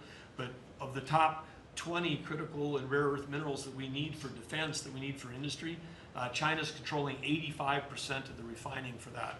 So we are running at warp speed 7 days a week to try to put ourselves back in business in that way. So, and I want to just close out by saying a couple other things. One is the border. Few people realize that 41% of the southern border is in the Department of Interior. And then we've got a few more percent that come with Brooke and with the Forest Service. But that's been a risk area. Part of the reason everyone was pouring into our country, Biden wasn't enforcing the border laws. They definitely weren't enforcing it on public lands. And so again, using tying two presidents that had a great propensity for action, Theodore Roosevelt in 1907 created what was called the Roosevelt Reservation, 60-foot strip that go from Texas all the way to the Pacific Ocean, because he was worried in some future state there might be smuggling. I don't think he was anticipating human smuggling and fentanyl trafficking, but that has been largely unused. He gave us the authority to transfer that, and so working with Kristi and working with Pete, we've transferred that to the DOD. So transferring land from the other agencies like Interior to the Department of Defense, and as Pete said, they can do the detain and assist with the military. And having been down at the border multiple times in recent week, I can confirm everything Kristi said. The enthusiasm, the morale of that group is exactly 100% opposite of when Kristi and I were down there as governors. I had Border Patrol people say that they were multi-generational service in that law enforcement that said, my wife and I are telling our children never to go into this thing, to go into Border Patrol. People this time were saying, I got a 17-year-old, as soon as they turn 18-year-old, they're signing up. My wife is thrilled. They're going into law enforcement. They're so proud to be serving with you. Everybody I've met, whether it's in a coal mine or at the border, law enforcement, the one thing they say on those trips is, please thank President Trump from all of us, the change that you're making. And I want to say especially this became very dear when we last week renamed a U.S. Wildlife Refuge in honor of Jocelyn Nungare. Jocelyn Nungare, of course, lost her life tragically to illegal Venezuelan gang members in this country in a horrific way. But her mother, Alexis, was at that ceremony. Her grandmother was there, and Jocelyn's great-grandmother was there. There are 3 other generations of that family were there. They all wanted to pass on their thank you too, and we've secured her name forever as a sanctuary, and really is saying that every child, every 12-year-old, every child in America should be safe in their own communities, and you've dedicated a beautiful piece on the coast in honor of her. So President Trump, in your first term, when I had a chance to work with you as governor, you were courageous. The thing that's empowering this amazing group of people around this table, and you've probably assembled the greatest cabinet ever, is that this time you're not just courageous, you're actually fearless. And it's your fearlessness to take on the issues that other presidents would not touch, whether it's the work that we're doing with successfully streamlining and right-sizing government, or whether it's taking on the issues at the border, or whether it's embracing the power we need to win the arms race. You're fearlessly doing that, and that creates, and just all of us can sprint because you're running ahead. So thank you. Thank you, Doug, and you are doing a great job. And with Chris, that's a pretty much unbeatable combination after 10 years. So thank you both very much. Thank you, Doug. It's great. Marco? Well, it's not easy to go last after all these reports that have come here. First of all, Mr. So better be good, and I'll be short as well. A couple things, Mr. President. I think you deserve a lot of credit for two things. The first is assembling this great team of people. Some of whom I've known for a long time, others who I've gotten to know during this period of time, but putting together a team, not just of talented individuals, but that work well together. It's something never going to be reported on in the media or fully seen, but it happens every single day. For the most part, I interact with almost everyone around this table at some level, and because of Secretary Kennedy, I'm afraid to eat anything. So, At least in front of him. At least in front of him. he said Tootsie Rolls are okay in moderation. But it's a great team. And here's the second, and I tell this to people all the time. This is incredibly rewarding service, and you hear it in everyone's voices. Traditionally, in the past, and it's one of the problems we got in as a country, is presidents would say, okay, let's go do something, and then they would have to do a study, and then a study on the study, and then a long internal deliberative process, and by the time you got to it, it was too late, or somebody had forgotten it. In this administration, it's moving. You know the direction because you know why you were elected. The American people elected you very clearly, and basically it's measured, I used to say by days and weeks, now it's measured by hours and minutes, but action is happening. And that's what people want to see. And I'm going to talk about foreign policy in particular because I'm not sure this is fully appreciated. This president inherited 30 years of foreign policy that was built around what was good for the world. In essence, the decisions we made as a government in trade and foreign policy was basically, is it good for the world? Is it good for the global community? And under President Trump, we're making a foreign policy now that's, was it good for America? I was appointed by you and confirmed by the Senate to be the head of the United States Department of State. Not the World Department of State, not the Global Department of State, the United States Department of State. And what that means is our foreign policy is guided by three things. Does it make America stronger? Does it make America safer? And does it make America richer? If something doesn't do one of those three things, and hopefully all three of those things, we're not doing it. Now, we went out and hired a consulting firm to help us organize ourselves. Luckily, they were free. They're called the Department of Government Efficiency. And they helped us do a couple things. Number one is our foreign aid. We were funding some crazy stuff. Crazy stuff. You tell me, how does a puppet show in some country around the world make us stronger, safer, or more prosperous? So we got rid of puppet shows and a bunch of other things. I'm sure there were very good puppet shows. And I'm sure that a bunch of charities in the world can go pay for it, but the American taxpayer should not. We've also, by the way, Mr. President, under your direction, reorganized the Department of State. We had offices within offices within offices that didn't even know they existed themselves, not to mention the rest of them. And so we've begun to reorganize that as a way to be able to empower our embassies and our ambassadors and our regional bureaus to do what many of them signed up to do. And we have a great team of ambassadors you've appointed. They're coming online every single day. Very talented people that are involved. Something else we got out of the business of, well, it wasn't widely reported, or maybe it was. We had an office in the Department of State whose job it was to censor Americans. And by the way, I'm not going to say who it is. I'll leave it up to them. There's at least one person at this table today who had a dossier in that building of social media posts to identify them as purveyors of disinformation. We have these dossiers. We are going to be turning those over to these individuals. Me or Elon? We can follow up with the media story. Well, we are going to turn over these dossiers to the individuals, and they'll decide whether they want to disclose it or not. But just think about it. The Department of State of the United States had set up an office to monitor the social media posts and commentary of American citizens to identify them as vectors of disinformation, when we know that the best way to combat disinformation is freedom of speech and transparency. And so that's what we're going to be in the business of doing. We're not going to have an office that does that. Beyond that, Mr. President, and this I'll move quickly because this has been a team effort, we have gone to countries all over the world and said, hey, you want good relations with the United States, you need to take back your people that are here illegally. and we've had historic cooperation. Beyond that, and I say this unapologetically, we are actively searching for other countries to take people from third countries. So we are actively, not just El Salvador, we are working with other countries to say, we want to send you some of the most despicable human beings to your countries. Will you do that as a favor to us? And the further away from America, the better, so they can't come back across the border. I'm not apologetic about it. We are doing that. The president was elected to keep America safe and to get rid of a bunch of perverts and pedophiles and child rapists out of our country. Here's something else we've done. We stopped giving student visas to people who are coming here to burn down our universities and take over libraries and harass people. Why are we giving student visas to people who are coming here to create disruption? And we've taken away the student visas of people that have come here to do that. It's simple. If you're coming to America to start riots, we're not going to give you, we're going to take away your student visa. And by the way, every country in the world that I've traveled, 14 countries in 14 weeks, you know what they all say to me? Yes, that's what we would do too.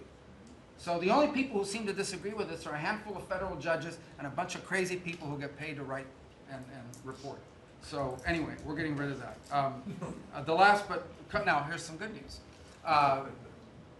You know, we're going to have the World Cup, the FIFA World Cup, the FIFA Club Cup, and then we're going to have the Olympics. So we have to have a Consular Affairs Bureau. We have very good, talented people there, but we are going to infuse technology, again, working with our consultants, to be able to, millions of people are coming into this country for this. And, but I also, we've done it to improve customer service. For some of us who served in Congress recognize that about a year and a half ago, we had a meltdown under Biden. You couldn't get a passport. You have people calling, I have a cruise on Friday, my passport expires. In the month of March, we processed 2.78 million Americans, their passports. That is the historic, never in any, it's the largest single month processing of passports ever, and we think it's a good way to build the momentum to be able to do the visas. Two last points I want to make. We have a great team that you've built. I want to especially acknowledge Steve Woodcock. This is a person that doesn't have to be doing what he's doing. He has a very good life in Miami, my hometown as well. He has worked incredibly hard, has done it without any agenda, and we need to acknowledge him. I want to acknowledge Mr. Boulos as well, who did something really great last week. They told us this war between the Democratic Republic of Congo and Rwanda is an intractable. It can never happen. It will never happen. I sent Mr. Boulos, your envoy. A week later, I look on my schedule, the signing of a declaration of peace between the Democratic Republic of Congo and Rwanda. We signed it at the State Department last week. We hope it will lead now to a lasting, permanent peace that we hope to invite them back to Washington to sign. So two great, and we have a lot of good people working on our teams as well, but these are two great people. Mike Waltz alluded to this earlier, and this is the last point. In the first 100 days of the 47th presidency, 47 wrongfully detained Americans have been returned to the United States, thanks to your leadership and the diplomacy that was exercised to make that happen. 47 for the 47th president in the first 100 days, and that's all credit to you, Mr. President. Thank you for the honor to be able to serve alongside you, for you, and alongside all these excellent people. Thank you very much, Marco. Really great job. So, you know, I've been involved in a lot of groups of people over the years, good groups, bad groups, all types of groups, but I have been involved in some incredible groups, but I've never been more proud and impressed, frankly. Impressed is maybe even more important, but I've never been more proud or impressed than I am with this group. This is an amazing group of people, and I hope some of those television cameras were blazing and it was on so people could watch this because, frankly, you know, no matter who you are, no matter where you come from, this is an impressive group of people. I sat around being somewhat competitive. I said, well, let's see, who did the best job, who did the worst job? And I determined that everybody is like the same and there was no worst job. Everybody was outstanding. Everybody did a job. You couldn't pick a winner. The only thing you can say is nobody did a bad job or even a fair job. You're outstanding. And so I want to just congratulate you all. This is really something. And, you know, we have a job to do. We've done a lot of work in this 100 days. We've established things that are going to start taking place in the next 100 days. I want to see what it's going to be like. I think we're going to have to do this in 100 days, Susie, and we're going to see some very big results from the things that we've done. But I just want to thank everybody. This is really very impressive, and I hope the people at home got to see some of it. Nobody's ever done public cabinet meetings. They were quiet for a reason, because they weren't impressive. and especially in the last administration, they were not impressed. But I just want to say that we're very proud of you, and I am in particular. Thank you all very much. Great job, and I think we're going to have some tremendous success for our country. And I don't know, it doesn't seem like a time to be asking questions. That was so impressive, that to be taking questions, why did you do this? Why did you do that? It just doesn't seem to be appropriate. I guess we probably have to take a couple because that was the purpose. But if you'd like to ask some, I think they should be very respectful questions at this point. This was an amazing meeting. And so if you'd like to ask a couple, if you'd like to pinpoint them to some of the secretaries, et cetera, yes, would be fine. Mr. Yes. President, Secretary Rubio, can I ask you a question? You brought up El Salvador in your remarks. Have you been in touch with El Salvador about returning Abrego Garcia? Has a formal request from this administration been made? Well, I would never tell you that. And you know who else I'll never tell? A judge. Because the conduct of our foreign policy belongs to the President of the United States and the executive branch, not some judge. So we will conduct foreign policy appropriately if we need to. But I'll never discuss it. And no one will ever make us discuss it because that's how foreign policy works. Mr. President, yesterday you told ABC News, Mr. President, you told ABC News yesterday that you could get Abrego Garcia back if you wanted to. Do you think President Bukele would turn you down if you made that request? I really don't know. I know that he's been a great friend of our country. He's gotten a lot less money than this would take from us if we were going to build these jails and do what he's doing. And they run a very professional operation. I don't know. I haven't spoken to them. I really leave that to the lawyers, and I take my advice from Pam and everybody that is very much involved. They know the laws, and we follow the laws exactly. Mr. President. Yeah, In the please. transition, sir, you frequently took credit for the stock market highs. You said it was a reflection of how well you were doing in the polls, and then after you were elected, you said the stock market highs were a reflection of how well the transition's going and the American people's confidence in your incoming administration. Now, the stock market's not doing so well, and you're saying that's the Biden stock market, yet you are the president. Can you explain that? Yeah, I'm not taking credit or discredit for the stock market. I'm just saying that we inherited a mess, both at the borders.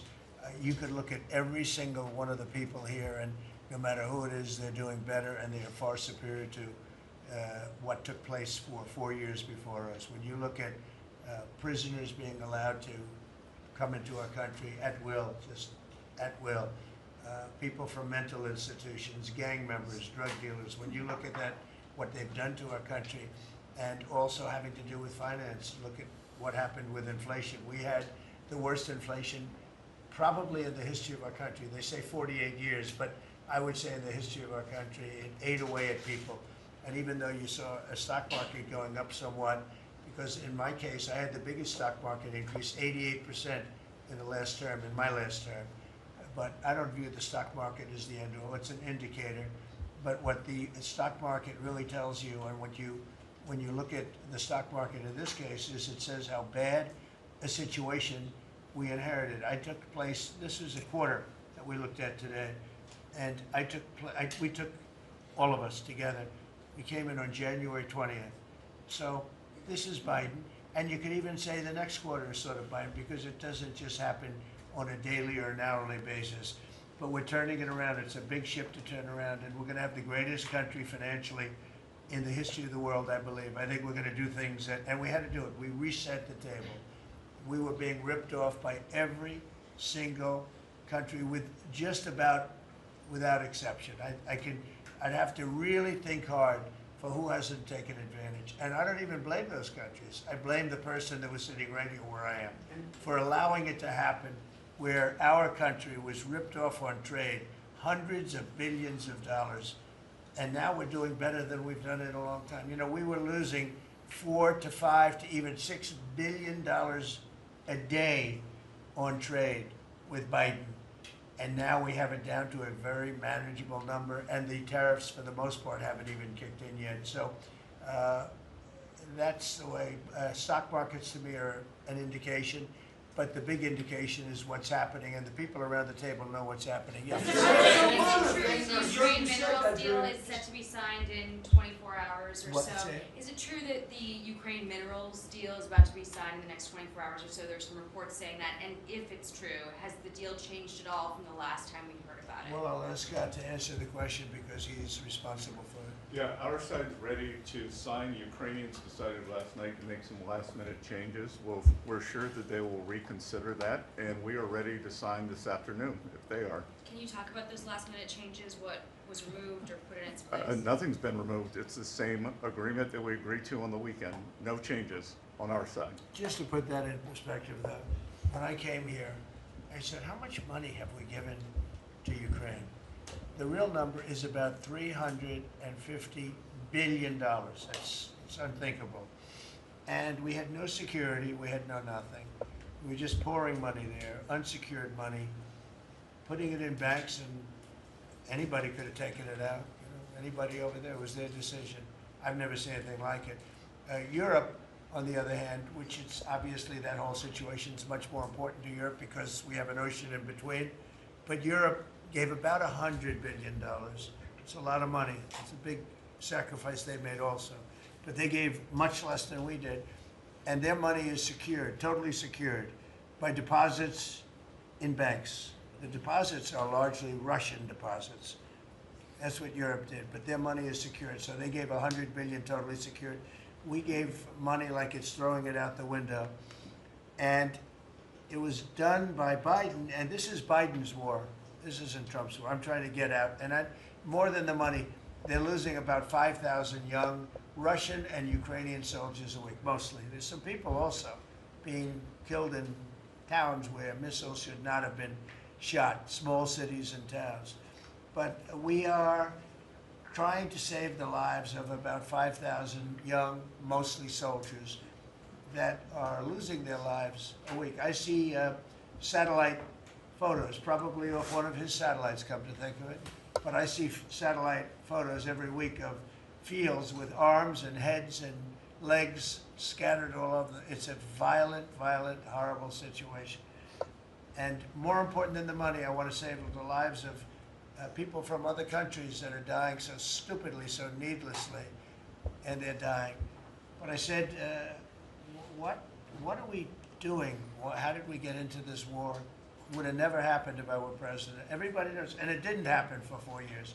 Wasn't even thought of. I discussed it with President Putin a lot. Ukraine, it was the apple of his eye, but there was no way he was going to do anything. Zero chance.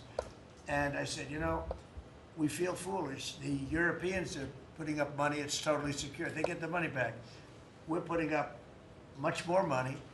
We have absolutely nothing. And I didn't want to make a complicated deal. I didn't want to make a deal that couldn't be made because Ukraine doesn't have very much money. They're going through a very bad period of time. It's been brutal.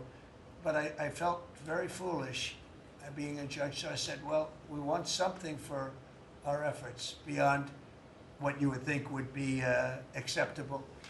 And we said rare earth. They have very good rare earth. As you know, we're looking for rare earth all the time. Rare earth is called rare for a reason.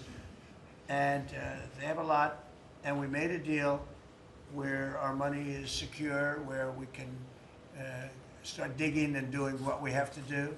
It's also good for them because you'll have an American presence at the site, Chris. And the American presence will, I think, keep a lot of bad actors out of the country, or certainly out of the area where we're doing the digging. So we made a deal, and I assume they're going to honor the deal. And I put Scott in charge, and Scott's done it beautifully, but we haven't really seen the fruits of that deal yet. I suspect we will. I suspect we will. Mr. President, in progress. You had set a 90-day deadline through an executive order for Secretaries Hegseth and Noem to review whether to recommend to you whether to invoke the Insurrection Act to send troops to the southern border. Is that something you're still considering? Well, I'm talking to them, and it's not hard and fast, but I'm talking to them, and I will tell you that the border is the most secure it's ever been. We have never had anything like it. And when when you said, Kristi, before, it's 99.999, and I guess that means one person maybe, or two people. It's actually turned out to be 3 people came across the border versus hundreds of thousands of people under Biden. And we're talking about people coming, look, people, they have souls, they have hearts, many of them are good, but we have a country that's under siege. We have a country that really is under, I think it's under attack. In many ways, worse than under attack, because there are no uniforms. You don't know who the attacker is, so you really don't. It's not like you're fighting an army. You're fighting people. You don't even know who they are. But 11,888 murderers, many of them murdered far more than one person, are roaming. Now, some of them have already been caught. A lot of them have already been caught and taken out. But we're being impeded by judges from doing our job. And hopefully that situation is going to be solved, because I think nobody wants to have murderers and people from jail, and I mean for serious, serious crime. I remember the Biden people used to say, no, these are aliens that came into our country and they don't commit crime. I said, they don't commit crime, they commit worse crime. They make our criminals. Some of these people that they've allowed in through open border policies, the dumbest thing I've ever seen. You can look at some of these people and you say, this is not going to end well. But the people that they've allowed into our country are making our criminals look like the nicest people on earth. I will tell you, these are serious criminals. These are violent criminals. These are people that would kill you and wouldn't lose an ounce of sleep, and they wake up the next morning and they don't even remember it. This is a rough, rough, tough group of people, and we've got to get them out of our country. And the law says, I believe, I hope, and I think Pam will be very successful in proving it, but we've run into, I would call them rogue judges. Somebody could criticize me for that. These are rogue judges. These are radical left, generally radical left, horrible judges. And we didn't lose all of these people. You know, we've lost a lot of people to death and to rape, all sorts of crimes committed by the people that poured into our country. And they came in totally unimpeded. Just come on in. And you see it every night. You'd see thousands and tens of thousands of people pouring into our country. We have no idea who they are.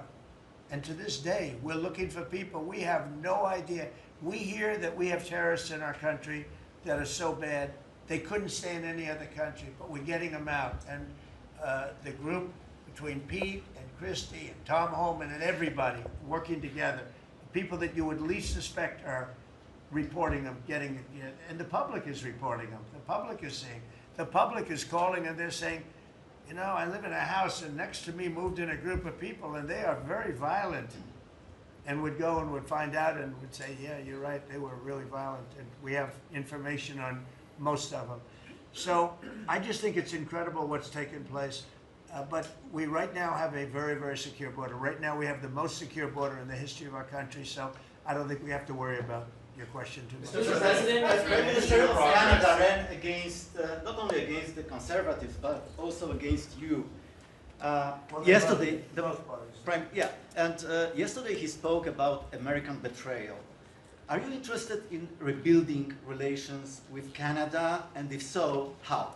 No, well, I think we're going to have a great relationship. He called me up yesterday. He said, let's make a deal. You know, he was running for office. They both hated Trump. And it was the one that hated Trump, I think, the least that won. I actually think the conservative hated me much more than the so-called liberal. He's a pretty liberal guy. But no, I spoke to him yesterday. Couldn't have been nicer. And I congratulated him. You know, it was a very mixed signal, because it's almost even, which makes it very complicated for the country. It's a pretty tight race.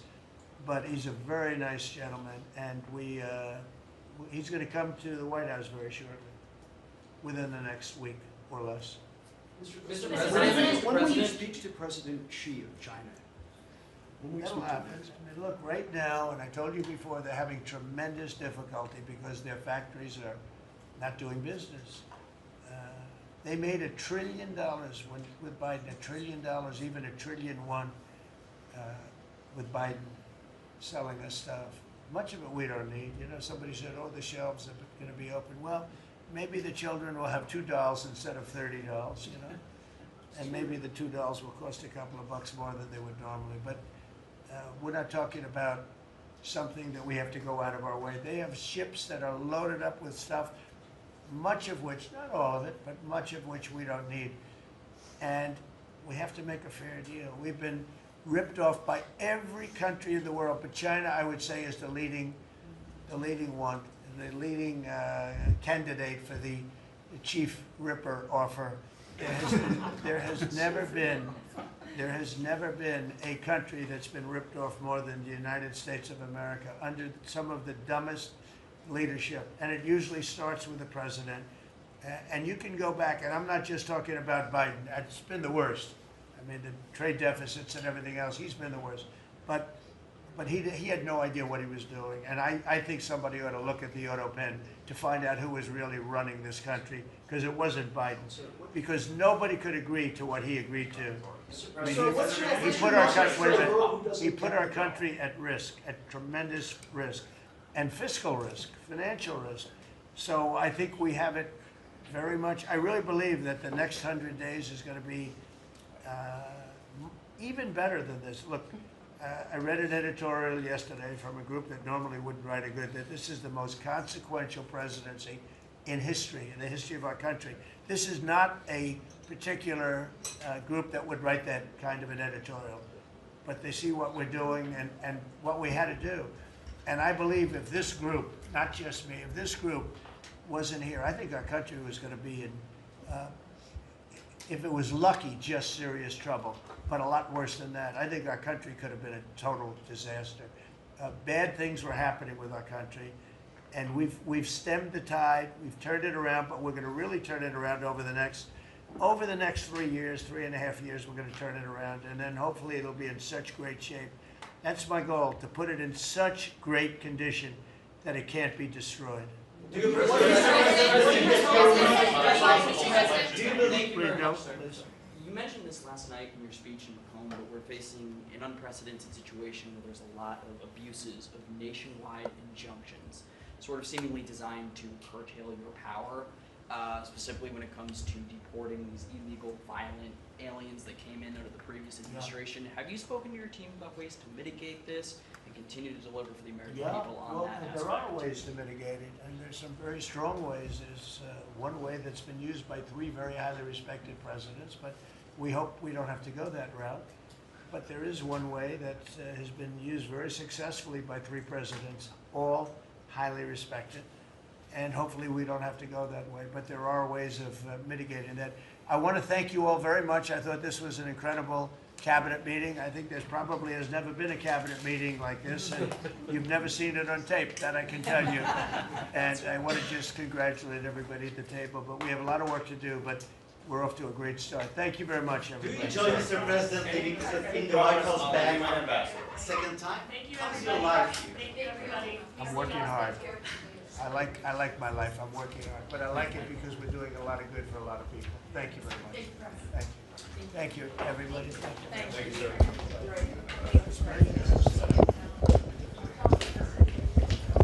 This is, sir.